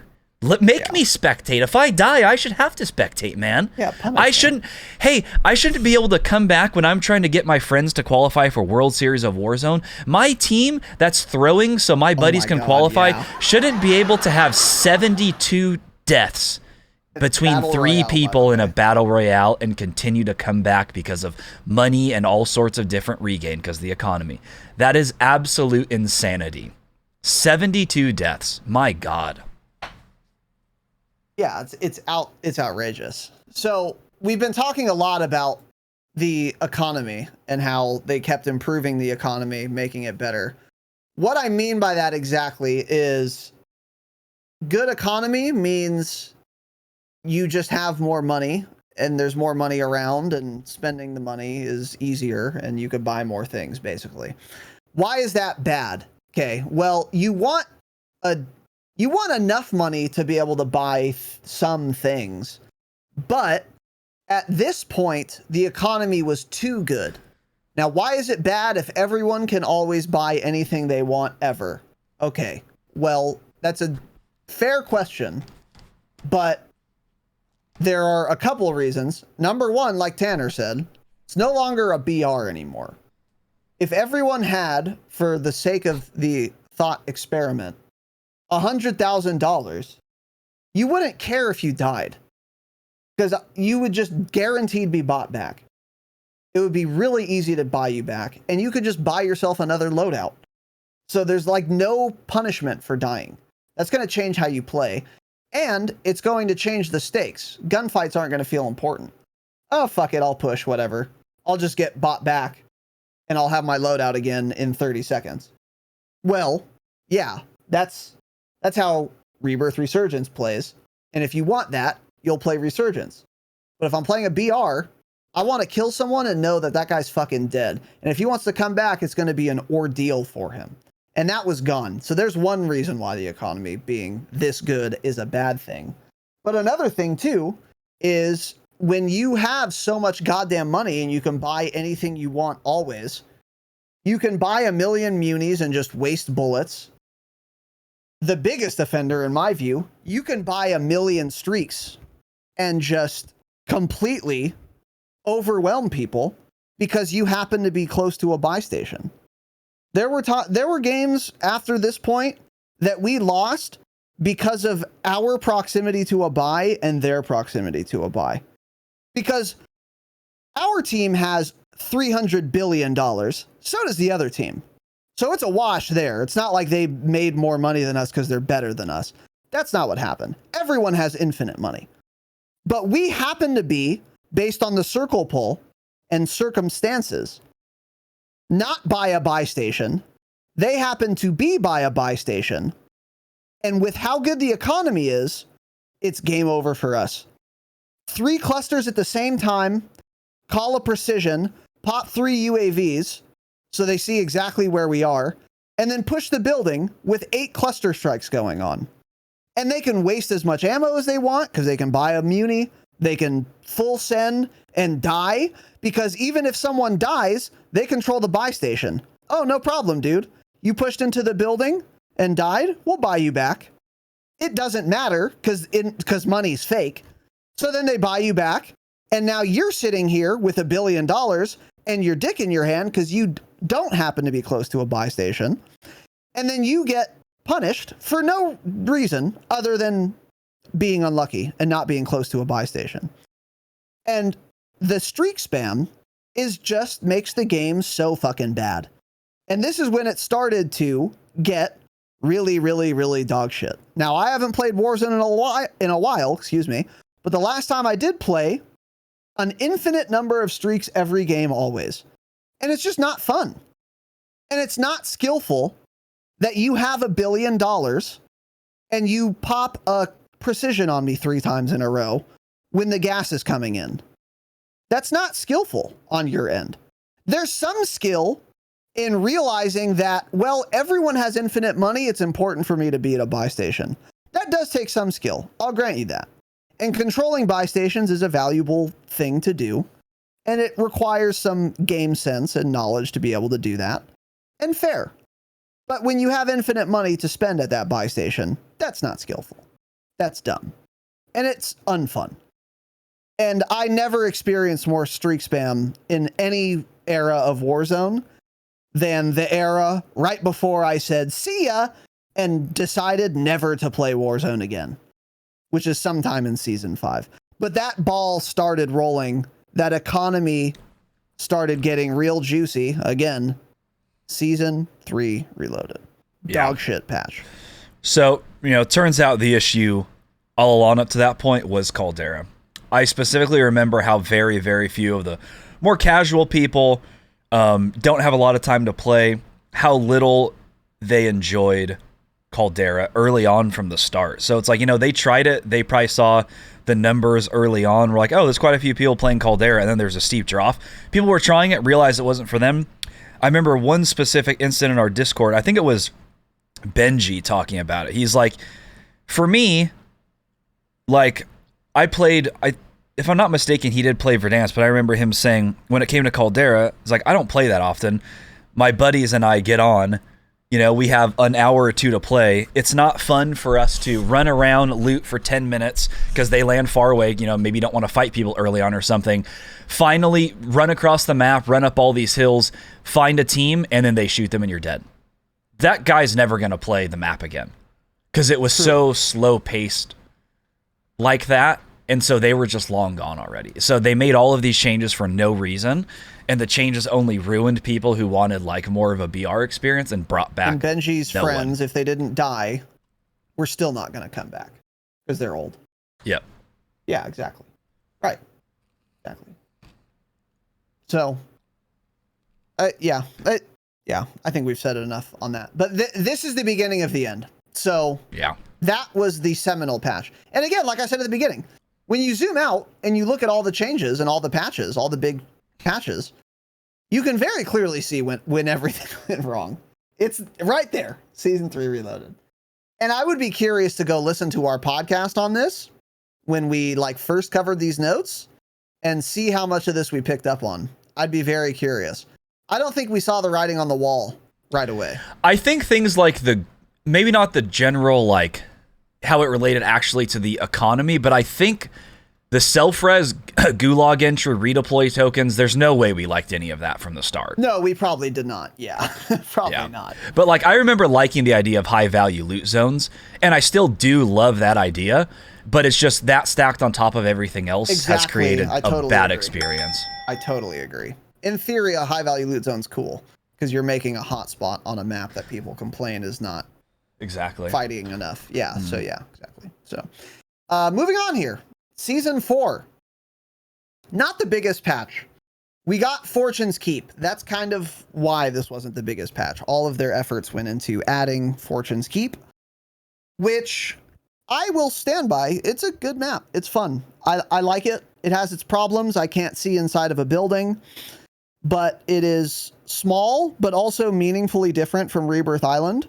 And in my opinion, in my experience, the gunfights have more variety than Rebirth Island does. So you can get in a close range gunfight, you can get in a medium range gunfight, and if you want to, you can even get in long range gunfights. And I feel like on Rebirth, that's less common, certainly in my experience. I feel like I don't get in a medium range gunfight ever on Rebirth.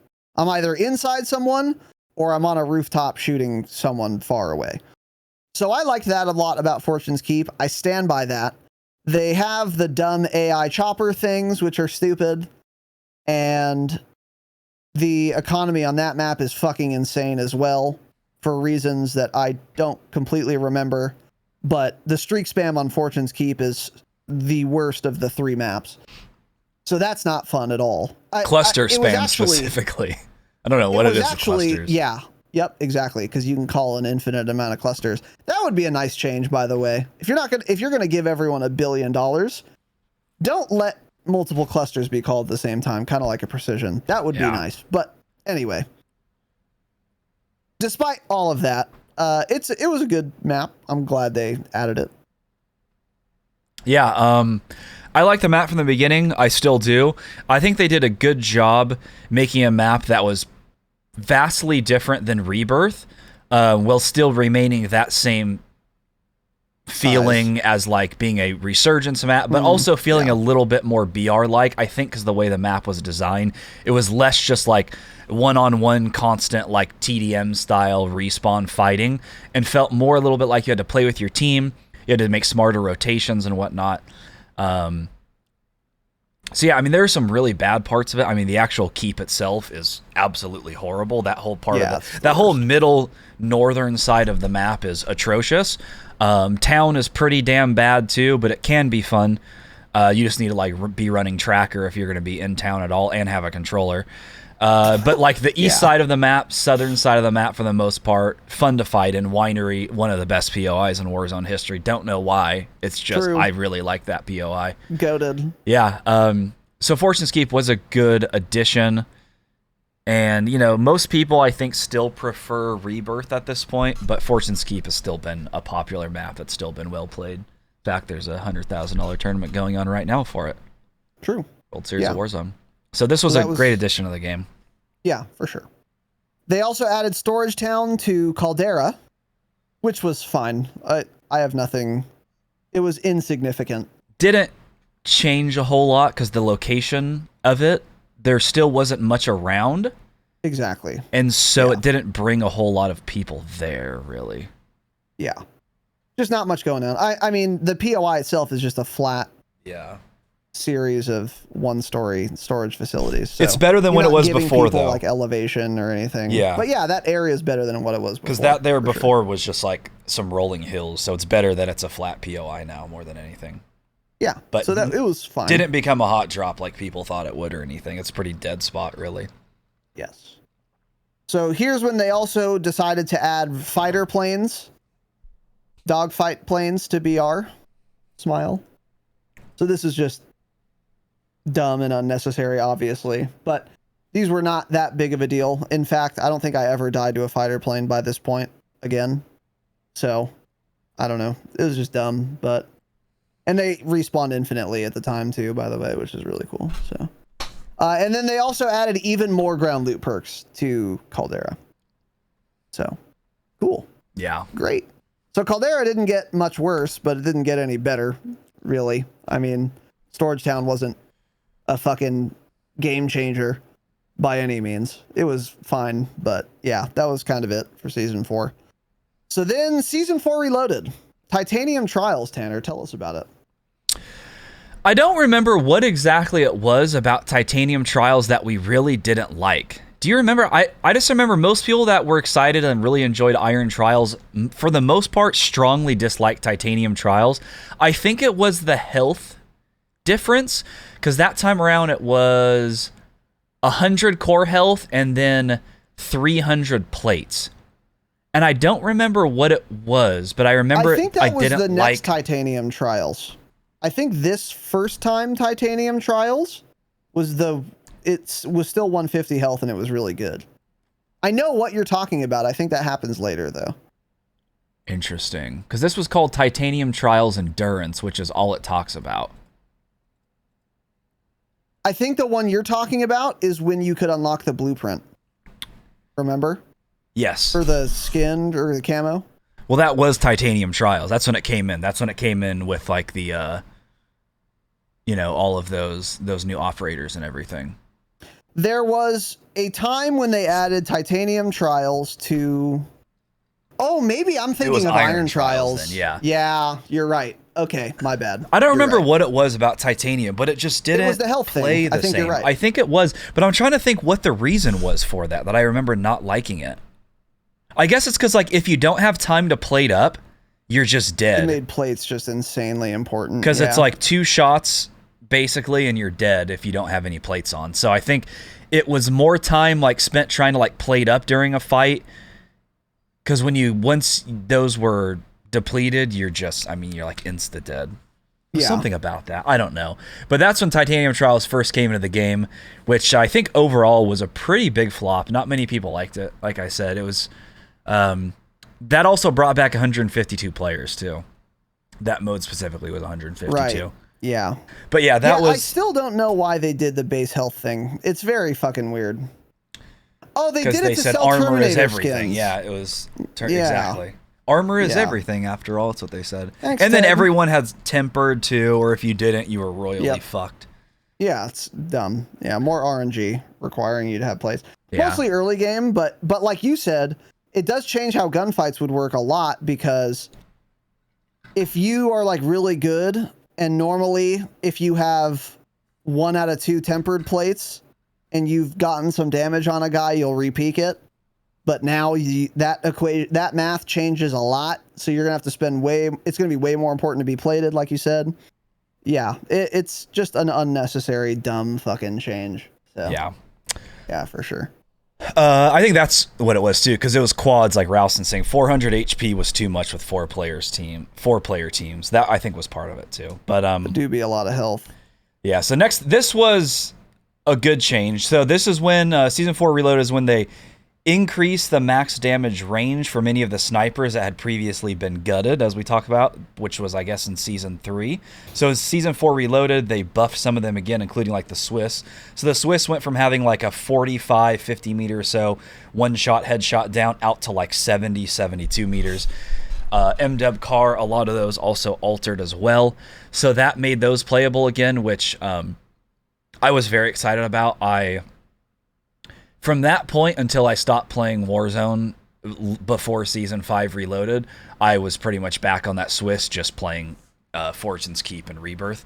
And it became very viable on those maps. On like wide open on Caldera, that difference is not that big, because your gunfights are either going to be at 20 meters or they're at 300 meters. But Rebirth and Fortune's Keep, there'd be a lot of gunfights that would fall in between that like 40 to 70 meter range. So that made snipers actually viable on those maps. And I would use the Swiss all the time on Keep, and I loved it. Most of the time, the engagements I would get in, I could be within one-shot headshot range. So that brought back a lot of fun for me that had previously been lost. Again, didn't change much for Caldera, but for the smaller maps, that was a pretty big difference. Yeah, I never really utilized this. I had thought about it, but like Tanner said on Caldera, when I was sniping on Caldera, I was still just picking one shot at any range snipers. And I have like a fucking goated clip on my Twitch, actually. Oh, the 3-line? Yeah, it was the 3-line where I got 1 million kills in 5 seconds, just dinking kids up in the head. You got like 7 downs in like a minute or something. It was fucking insane. On like 3 different teams. It was a nice little clip. But yeah, like that clip, for example, on Caldera, it just wouldn't have been possible with even a Swiss with the improved damage range, because it was on Caldera. Literally every single one of those would have been a hit marker, yeah. Because they were all past that damage range. Yeah. So like Tanner said, big change for the small maps. If you snipe on those, not so much for Caldera. Therefore, I didn't really notice it that much, but a good change. I mean, better than what it was before, for sure. Yeah. So also up until this point, as we said with Serpentine, everyone had been complaining about Serpentine, saying it was busted. Whether or not it was that busted, I don't know, but you would get a lot of hit markers with it that would make you think it was really good. So this was like the first Serpentine buff they did, which was unnoticeable. It went from like a 20% damage clamp down to a 15%. So it did absolutely nothing. Not noticeable at all. It still needed a buff post that. This was another big one. This is when we got in Season 4 Reloaded the portable redeploy balloons, which were a good addition to the game, I think. They're pretty common. They were at the time. You really had to pick and choose when you would use it. I don't remember exactly which play it was, but I remember one time Raz lost us a game in duos because he wanted to use it. I'm like, you're a fucking idiot. And we ended up losing that game because later on, late game, we could have absolutely used that redeploy balloon to save us and get us in zone, and then we ended up dying. So they're like a cute little The very next game, mechanic. he crash lands a fucking plane, and we lose that game for that reason, by the way. So let me just add that. But that's Wrong. Absolutely true. There's no proof of that. Check the VOD, yeah. There's no proof. Anyway. So yeah, portable redeploy balloons overall, I think were a really good change. They were balanced in a way that you couldn't go as high as like the Caldera balloons. They were more in line with the Rebirth Fortune's Keep type of balloons. Yeah, and they could also easily be shot too. People could destroy Another good them. way they were balanced is they only lasted a minute. So I don't even know if it was a minute. It may have been 30 seconds or something. A minute max. Yeah, you're right. Not long at all. So the reason that was good is because like there were times in quads where if it lasted 2 minutes, it would have been way better than it lasting 1 or 30 seconds because, you know, I don't know. I would be in front of my teammates who were like even 100 meters back getting fucked in the ass. And now I have to decide, okay, do I throw this now and condemn them to death because they won't get here in time to use it? Or do I try and wait so that we can all get together and all be able to use it because it has such a short window, but I might die before they get here? That was a good way to balance it as well because it's really strong. Obviously, portable redeploy balloon. It did actually win us a game that same day that you were talking about when you crash landed the plane and lost us a match. When you lost us a match. You redeemed yourself, yeah. So that was it was really powerful, but it also is quite balanced in my opinion as far as field upgrades go, and it's a good little item. And it that did in some sense create a big skill gap because you can just piss away your balloon and just like waste it and then get punished by not having it later. Yeah. There are elements of RNG, obviously, because it's a field upgrade, so you can't buy it. So you just have to hopefully randomly get lucky and find one. With that said, though, it's common enough to where if you're smart, you'll have one when you need one most of the time. Yeah. And that's where there is a skill gap. Because it's like, well, you were too dumb to pick it up or you wasted it. And most people by now would have had a balloon. And if they held on to it, they would have looted a balloon by now. And if they had held on to it, they would have it by now. That's where I could argue that there is a skill gap as well to using it, even though it is ground loot. Yeah. So yeah, that great field upgrade for sure. Next up here, fun little change. Bomber planes were added back into BR on Caldera. Within the first hour of this patch being live, we were playing. You went up to your loadout. It was the first game. It was the first game we played. It was literally the first 5 minutes of post update. Yep, correct. Yeah, we got our free loadout. Raz started running towards it. Bomber flew over. Made no audio until he dropped the bomb. Raz blew up, was dead, and then it gave the little notification, enemy bomber overhead, after he was already downed. So that was our experience with bombers. That's also a clip somewhere that we have. That was fun and exciting. A terrible thing to have in a battle royale. Again. Oh, absolutely. Great. Of course. Love it, man. This is also when they added the lovely recommended weapons tab for all the new frogs, and if you're below a certain KD threshold, which we were talking about this in Discord. I was talking about this with somebody yesterday. He was saying how he just randomly started seeing the recommended weapons. One of their recommended weapons, I guess, according to some guy in our Discord, is the Vanguard double barrel shotgun. Oh my god, really? Yeah. But for the most part, they seemed okay. I think he said like the Cold War MP5 is like the recommended one for Cold War SMGs. It's like the Blixen or Marco are recommended for Vanguard. So they're pretty accurate for the most part. But that was something they added to try to, again, cater to players who I guess don't know anything. I'm not sure. And I'm sure the Grau is their number one recommended weapon. And then we haven't talked a whole lot about weapon balancing up until this point, but this is the update. They increased recoil on every single gun in an attempt to make them slightly more difficult to use, and it did nothing. They had about 10 patches where they tried to increase the recoil on every gun. They then later nerfed the 3-6 as well, which I don't know if I put that anywhere in here. No, that was the next update. Oh, quote unquote nerfed it, yeah. So to this day, none of that has mattered. They have a little bit more recoil than they once did. You can still easily beam people with a lot of ARs or LMGs from 250, 300 meters away using a sniper scope. But yeah, God forbid I can one-tap someone with a sniper when I have one shot, and if I miss, then, you know, at 400 meters, then they're probably running away from me. But yeah, let me just use this LMG that has literally 0 recoil, mount up, shoot across mines 350 meters, hit him every single time, and then full kill him. Absolutely, yeah. You know what it probably ended up doing, actually, which is funny? It probably added enough recoil to where if you're not that good, you're going to lose more gunfights now. But if you're a good enough player, you don't even notice this. So you're just punishing the fuck out of casuals. Yeah. Probably what happened, but I don't know. That's, you know, unsubstantiated, but possible. But yeah, it just wasn't enough to be meaningful at all. Everyone still used every same gun, the same setups. So yeah.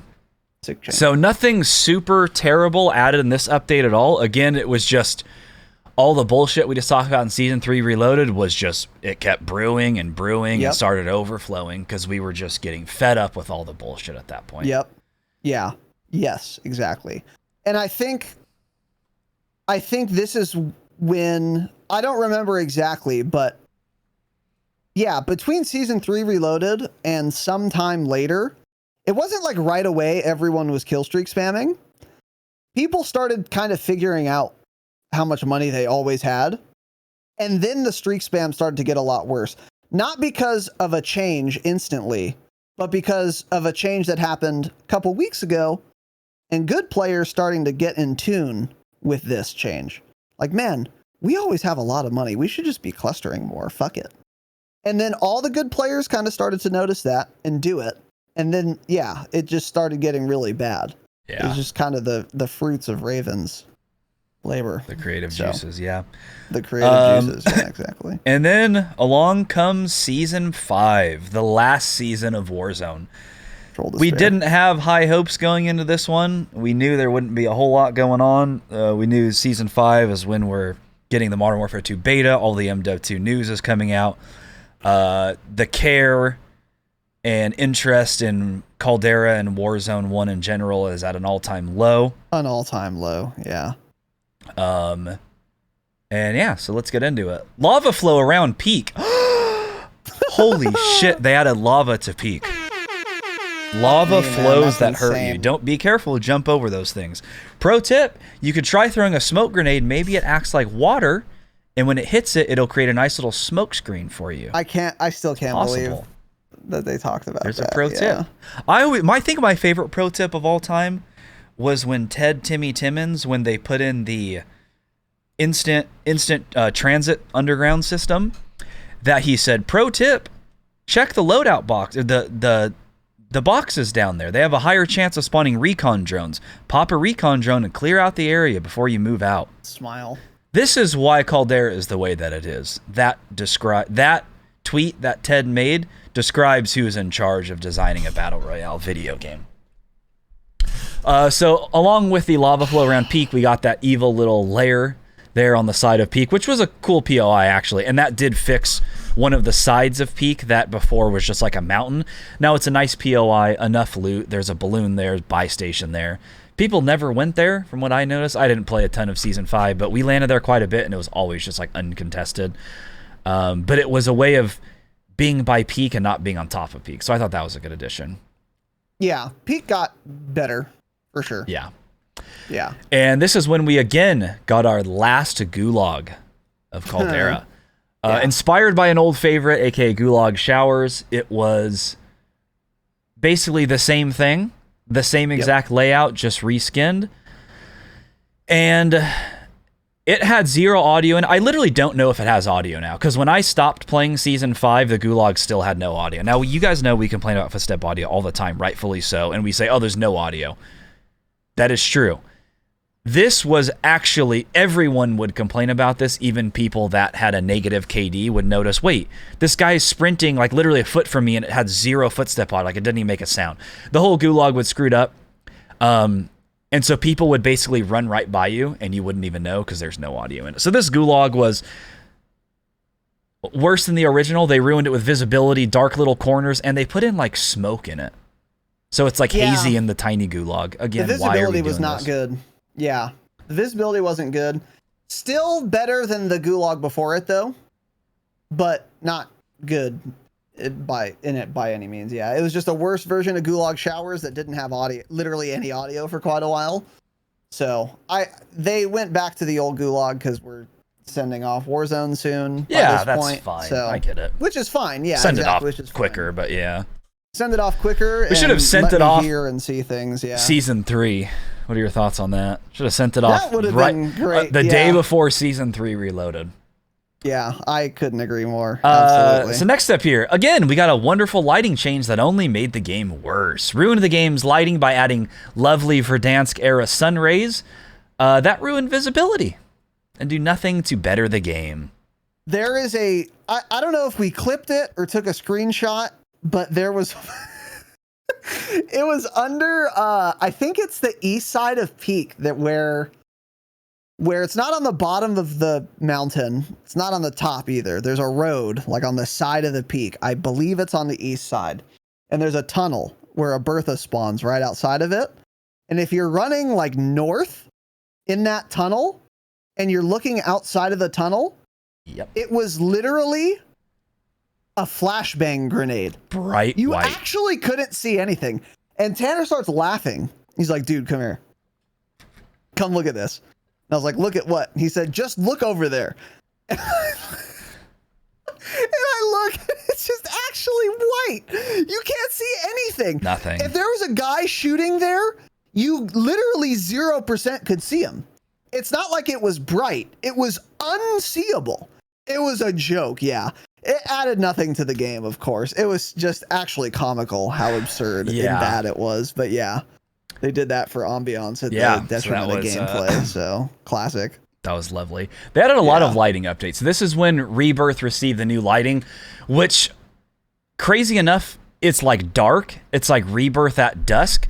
And somehow the visibility was still better on that, with like the sun setting and the map darker than Caldera with like the bright sun rays. I remember that. It looks really cool. Didn't make the visibility worse. Didn't make it any better. Inside of the buildings, oddly enough, surprisingly enough, they got to stay the same. The dark corners were just as dark. The bright corners were just as bright. So it made the map look better from like a visual aspect. Didn't ruin the gameplay though, so I was fine with it. But then they also added a temporary Rebirth After Dark LTM, which was Rebirth in the pitch black with no lights on, and it was miserable, but luckily that was only for a weekend. But I remember everyone was excited for that, and then they got it, and it was like, dude, the last dark LTM like this had like street lights and shit on. This was pitch black, so everyone running the Roskin, you couldn't see a goddamn thing. Cool. Yeah. Game testers. Game testers. Again, adding to the lovely economy we have. We got Doomsday Station, supply box UAV, personal supply boxes, and Rage Serum. Doomsday Station was, I guess, only on Caldera. They were rare. There'd be like one every game or something. I never saw one. I never did one either. I only watched people do it. Drops a bunch of AI. You kill them all. You open the box. It's like $10,000 to do, but then you get like Foresight Specialist bonus. It's insane. So, again, more RNG to the game. Yeah. Supply box UAVs were actually, I think, overall a good change. I could have gone without them, but I guess this didn't really ruin anything. It actually made the supply box UAVs, and especially personal supply boxes, actually made Resurgence more fun. Because being able to find one of these early on, pop the UAV, and then find your personal supply box, which means you get your loadout guns, was an excellent addition. As I've been saying forever, it's Resurgence. Why do I have to wait longer to get a loadout than I do on Caldera? Drop me my free loadout within 60 seconds, or just spawn me with my guns. I'm playing a fast-paced respawn game mode where I want to use my guns, so just give them to me right away. Personal supply box solved a lot of those issues. You can get your loadout guns like literally within a minute every time. So I thought that was a good change. And then Rage Serum didn't end up being a big deal. It was like more melee power or something. I don't even remember. But the biggest thing of all is they slapped us in the face and said, oh, here's Rage Serum. This increases your footstep audio by 20%. It was that easy to raise the footstep volume. You can hear this guy from 50 feet away. Are we gonna raise? Hey, I have a Go XLR right here. I'm raising and lowering Raz's mic right now. Say something, Raz. Talk. I'll talk. I'll give you a little demonstration. Do you see how he's getting that easy, right? How he's getting quieter, louder as I raise that volume? They have a slider over there at Raven Software for the footstep audio. Apparently, why have we never thought about raising that? I haven't been able to hear anything since season 2 on Caldera. The biggest slap in the face ever, yeah. Fuck Absolutely. You. Slap in the face. Insane. So things like this, again, being stacked on top of what Caldera has turned into, and then we get the slap in the face of them easily raising the footstep audio like fucking nothing. Oh my God. We're absolutely molding at this point. Yeah, they're just saying, oh, we could make footsteps audible. We just choose not to. Don't wanna. Yeah, oh wait, what did they say in season 3 though? Footstep audio is a priority and will be addressed later this season. It's our top priority. Yeah. Hey, you thought about raising the volume of the footstep audio? Did you try doing that? Because I don't know what you did. It never was that, you dumb fucks. God, I hate them. They're the worst. Man. Absolutely the worst. And by the way, the Rage Serum footstep audio was like, I'm not kidding, that is what the regular enemy footstep audio should be. No, it shouldn't be that loud, but it was loud. I think it should be. It was not that loud or that crazy. I think it was fine. It was a little too loud. But you could easily tell where people was. But on fucking Caldera, you should be able to. I don't know. Anyway. Yeah. The thing about the personal supply boxes, though, totally agree with you. They were excellent on Rebirth and Fortunes, but again, just contributed to an even better economy on Caldera. These simply shouldn't have been in Caldera. I don't think supply box UAVs or personal supply boxes. I think those should have been small map only. The UAV doesn't really matter, but the personal supply box should not have been on Caldera. Of course it was, but by this point though, we in season 5 played almost no Caldera. We played Caldera for a couple days on launch, and then we played Fortune's Keep and Rebirth after that, mostly Fortune's Keep. That we had pretty much stopped playing Caldera by this point because they ruined the game in season 3. Correct. So another fun update we got. Season 5 recently, they confirmed that airstrikes will continue to kill you through buildings and to go fuck yourself, and that it is intentional. Thank you, Ted. Yeah, shout out to Ted for that one. Yeah. I'm going to try and find the exact quote here. Try to find that. It's just precious. Yeah. So. We'll come back to that in a second. Yeah, Moving on, this was actually a good update. Planes no longer respawn once destroyed in regular BR. This was a big change that actually was noticeable. I noticed it right away. There were far less planes flying around, because before you would fly a plane, die, and there'd be 10 fighters and bombers spawning at airfield every minute. And it was just an infinite amount. But now once it's destroyed, it does not respawn again. So that created a better gameplay experience overall. For sure. When it was only fighter planes in regular BR, even though they respawned infinitely, it really wasn't that big of a deal. But once the bomber planes came in, this needed to happen for sure. So that was good. That was great. So by the way, I have the quote here. So they talk about what they did with precision airstrikes, and here's what they say. In the absence of any recent changes to airstrike behavior, we've still seen an uptick in player sentiment and discussion around precisions lately. As such, our engineering team have completed a detailed review of the system to make sure it is working as intended, and as a result have made some changes to further improve and optimize the system. Note that precision airstrikes will continue to shoot through glass, balconies, and wall-bang penetrable buildings. Okay.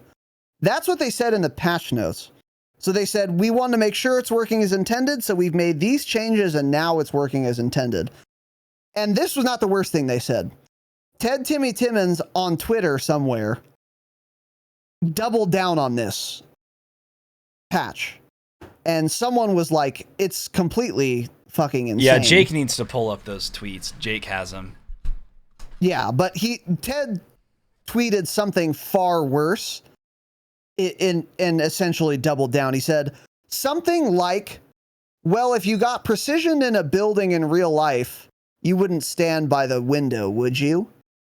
And and we've talked about this, but again, the obvious retort to that is, well, Ted, if I'm in a building getting bombed from a plane, the building's going to collapse on top of me and I'm going to die inside or outside of the building. But if we're not going to do that, then either I should always die if there's a precision on my building or not. But the way it works now, I can be right next to a window and not die once.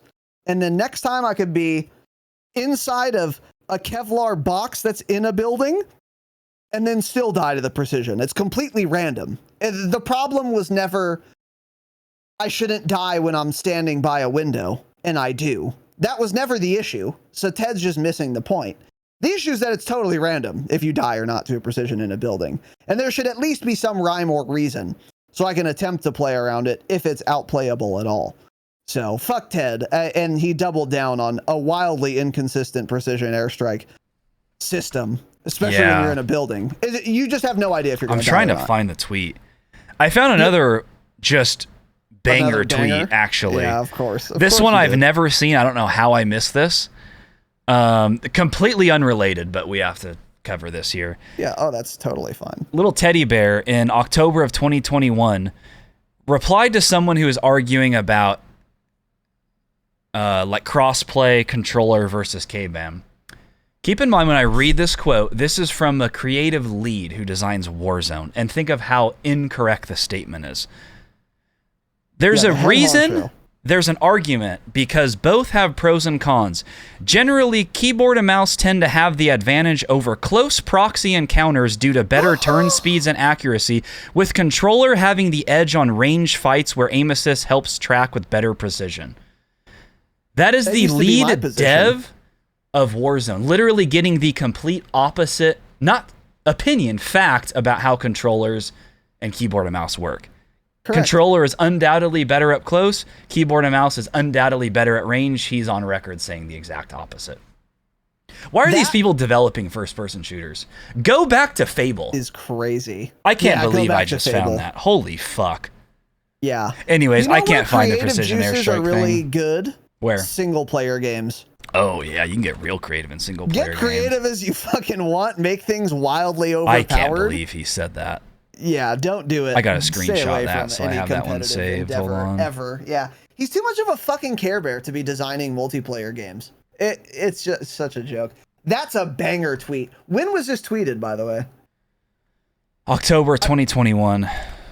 I'm going to Oh, this was probably before... This.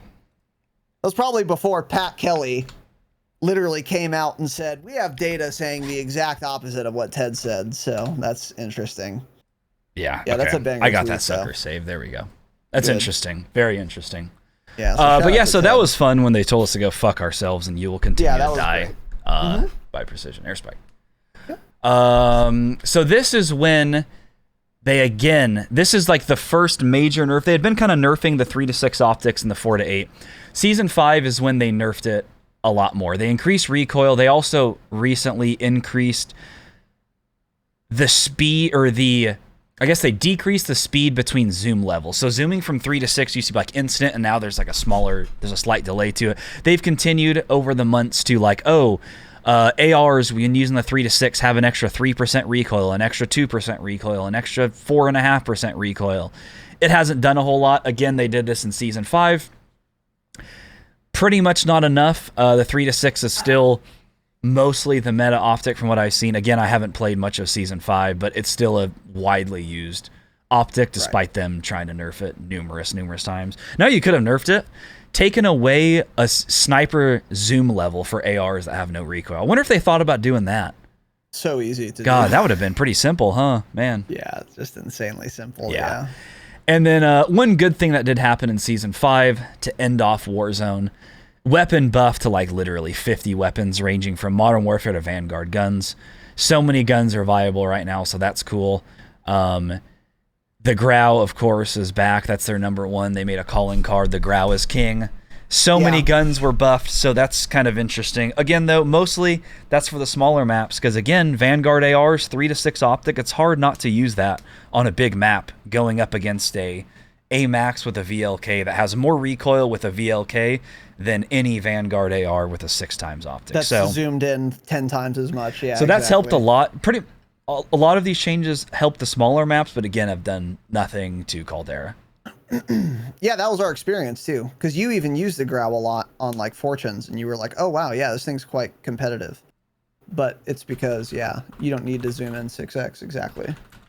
Yeah. So, yeah. Oh, this is another interesting one. Flinch decreased on light snipers by 40%. So that's like Swiss in those. That also made them a lot better. That is noticeable when getting shot at. You have far less flinch. You can actually continue to kind of ADS and shoot back at them where you could not before that. So this, again, made those snipers better. To end off Warzone, say goodbye. You know, they buffed a lot of those things. Yes. And again, only relevant on small maps. Yes, absolutely. Yeah. And Serpentine was hit by the hardest nerf and rendered it virtually useless. It is now only active when tack sprinting. That came in Season 5. So you don't see too many people running that anymore. I mean, you still will all the time, actually, because of ground loot perks, but not many people pick Serpentine Yeah, exactly. any longer, because that's not very useful. And then, honestly, not a lot of good has happened in the game in months, but this was a good change. In Season 5, they increased the player count on Fortune's Keep, which was a view and opinion that a lot of people had that I never strongly felt, that people thought Fortune's Keep had way too many players on it. They're like, dude, we need like 80 players on Fortune's Keep, 60 players, which was insanity. Because it was like 40 to start with, around 40, 42. Yeah, some people. And I was like, that sounds insane. So they increased it with Season 5. You know, like duos, there's like an extra 2 or 4 people. The biggest increase, though, was quads, which went from 40 total players to 52. That made quads Fortune's Keep so much better, because that was an issue specifically for quads. Not too many. The lobby was dead by the second circle, and there was 10 people left, and it was boring. This helped Fortune's Keep a lot and made it a lot more fun, and for me, solidified it as like being more fun in general than Rebirth. And you know, playing that in quads, I think, is a lot more enjoyable than playing Rebirth quads for me. But this was an excellent change. Duos, trios, not super noticeable, but quads, extra 12 people on the map. That's a big difference on a small map. We noticed it right away, but it was not too many. Yeah, that was a really good change. They got the right number there. So that was cool, for sure. But yeah, like a lot of that shit was just not relevant at all for Caldera. They kind of just, I don't know. They like took a massive piss all over Caldera and then just walked away. That's ultimately what happened. And then that leads to the last season, Season 5 Reloaded. Not much happened here. And again, I'm fine with this. We're sending this game off. Tanner and I were fucking done with Warzone by now anyway, but there were only a couple big things. Loadout cost adjustments to match Titanium trials, so further increasing the economy. Loadout started costing 10 racks, and then as the match goes on, it decreases to 7k in the final circle, and there are steps between that. So again, just more money in the game, more streak spam in the game, smile. They increased the spawn rate of Gulag and redeploy tokens, which is exactly what Caldera needs. They also increased the spawn rate of self-revive. I very specifically remember that when we went over these notes, which is, again, exactly what Caldera needed, even better economy. Yep. And they changed up the ground loot quite a bit so that they include a bunch of MW and Cold War guns, kind of as a nostalgia shot. So you can use guns you haven't used in months. You know, there's a ground loot fucking Val or whatever. There isn't, but they're like ground loot kilos and shit like that. So that's, you know, fine, but that's it. Nothing else big for the season Reloaded, which is, again, fine. I'm done with Warzone. So that's that. So now that's our Warzone year in review. And when you look at it chronologically, it's to me, it's actually quite clear. Drawing this graph is very simple. Warzone Caldera releases. We're at a point. From that patch up until season 3, overall, the quality of Warzone is like steadily rising. A lot of good quality of life improvements, a lot of good additions to the game that really improved the enjoyment for most players. It added things that you can use to skill gap players, widening the skill gap in a lot of cases with these changes. A lot of good stuff. We got balloons, got, all kinds of shit. The plates, the UI overhaul, whatever. And then season 3 Reloaded happens and the game takes a dramatic, sharp, Knott's Berry Farm level fucking nosedive. Just straight down the graph goes. Straight fucking down, dude. We get Gulag redeploy tokens, increased self-res, everything costs less, and you get more money. Always. They added, by the way, at some point we missed, the guaranteed event in the 4th circle of every single game. Yeah. That was a huge change to the economy. That was a big change to the economy, which was either a fire sale where you could buy your entire team back and spend no money, increase to the economy. And then the other one was resupply, which made all the boxes lootable again. Again, vastly increasing the economy. And right there was just the beginning of the end. It stopped feeling like Warzone. It stopped feeling like a BR. And it allowed the really good players, or the really smart players, to really exploit how much money was available and just buy an infinite amount of whatever they wanted, including streaks. And when you're getting streak spam, there's no more, you can't outskill that. It's just not fun. So, and then we had patches after that that ultimately didn't matter. Nothing that happened after season 3 Reloaded was even remotely close to being important enough to redeem the game. It was lost at that point, yeah. The game was lost, yeah. The only way that Warzone could have been redeemed after season 3 Reloaded was by reverting most of the changes that happened. And that was never going to happen. And this was the beginning of the end. And that's in addition to, I think, the biggest problem besides the economy issue is the parachute audio. They just removed it and never brought it back. And that really drastically hindered my ability to enjoy Warzone as well. Despite all the other dog shit. If at least I could hear someone, I could get in a gunfight and not die to someone I should have heard. So that was it. And it's sad, but the way you could sum this up is Warzone was ruined by overdosing on casual catering. That's what it was. Ted Timmy Timmons just completely OD'd, OD'd on inclusivity and everyone having fun. Because if you want everyone to have fun in a game that is a zero-sum game, you just ruin the game. And there's still only one person who wins Warzone, by the way. There's still only one team that's going to win. Yeah, but winning is... I mean, having fun is a win. That's what they think. Yeah. That's a win in their books. But the problem is, when you have infinite money and infinite respawns, no one has fun. So you don't bring back the casuals you intend to bring back, and you only ruin the experience further for the very few people who have remained on your shit game by making it even worse. So here's the thing. If you guys at Activision have listened to this and you're wondering what went wrong with Caldera, why did no one want to play it? The Caldera released, people didn't like it, and you wanted to do something to make it better, to improve it. Well, Warzone was getting stale at that point already.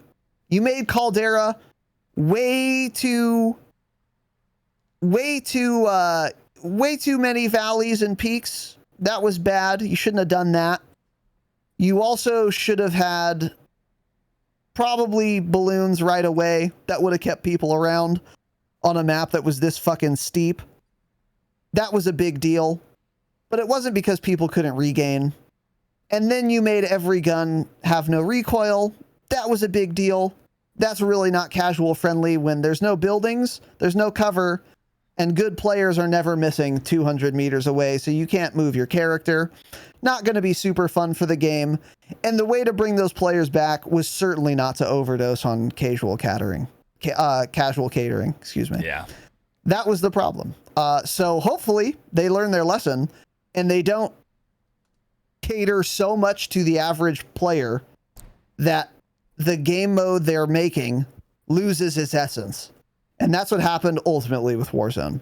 It lost the essence of a BR and it stopped feeling like a BR. Then it stopped being fun. If I want to play multiplayer, I'll go play multiplayer. If I want to play Resurgence, I'll go play Resurgence. Keep a BR somewhat feeling like a BR. And then people will play it.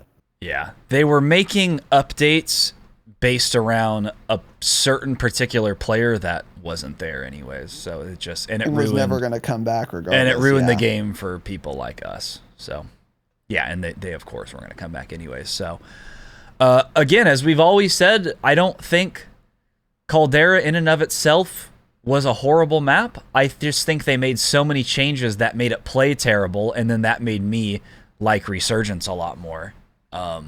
Proper Resurgence, not Caldera BR Resurgence. Yeah, right. Exactly. But, you know... I'm playing Resurgence either way. I'll go play the better one. Yeah. So, yeah, Season 3 Reloaded, we can confidently say now, was the downfall of Warzone, in our opinion. Absolutely. Super clearly, too. And it makes sense because, as Ted tweeted that you wrote here, their philosophy is to have more playtime with less spectating. They went in with that goal, and they accomplished that goal, but that was not the right goal to have for a BR. So, no surprise that was the end. When we were writing these notes and we were like done, you were like laughing, and you're like, dude, it's so easy to spot where Warzone went wrong. And I'm like, where? So I started like reading through, glancing through, and I got to the section and I see underground teleportation system, gulag entry, redeploy, increase spawner. I was like, oh, okay, I see what you're talking about. Yep, you're right. It's all right there. God, that was easy to spot. Yep. Yep. When you zoom out a little bit, it's just super fucking obvious. Yeah, get that wide angle lens on Warzone. Get that wide angle. Get that fucking bokeh. All right, that's it. This has been a long one. We love you guys. Thank you. Reminder, sub to the YouTube. Go to thedropshot.com. You can find links to everything there. If you want bonus EPs, ad-free EPs, and early access, patreon.com/thedropshot is the best way to support the show. And again, you can go to thedropshot.com to find links to all of our little goodies. Thank you for watching and listening. Stay humble. Stay humble.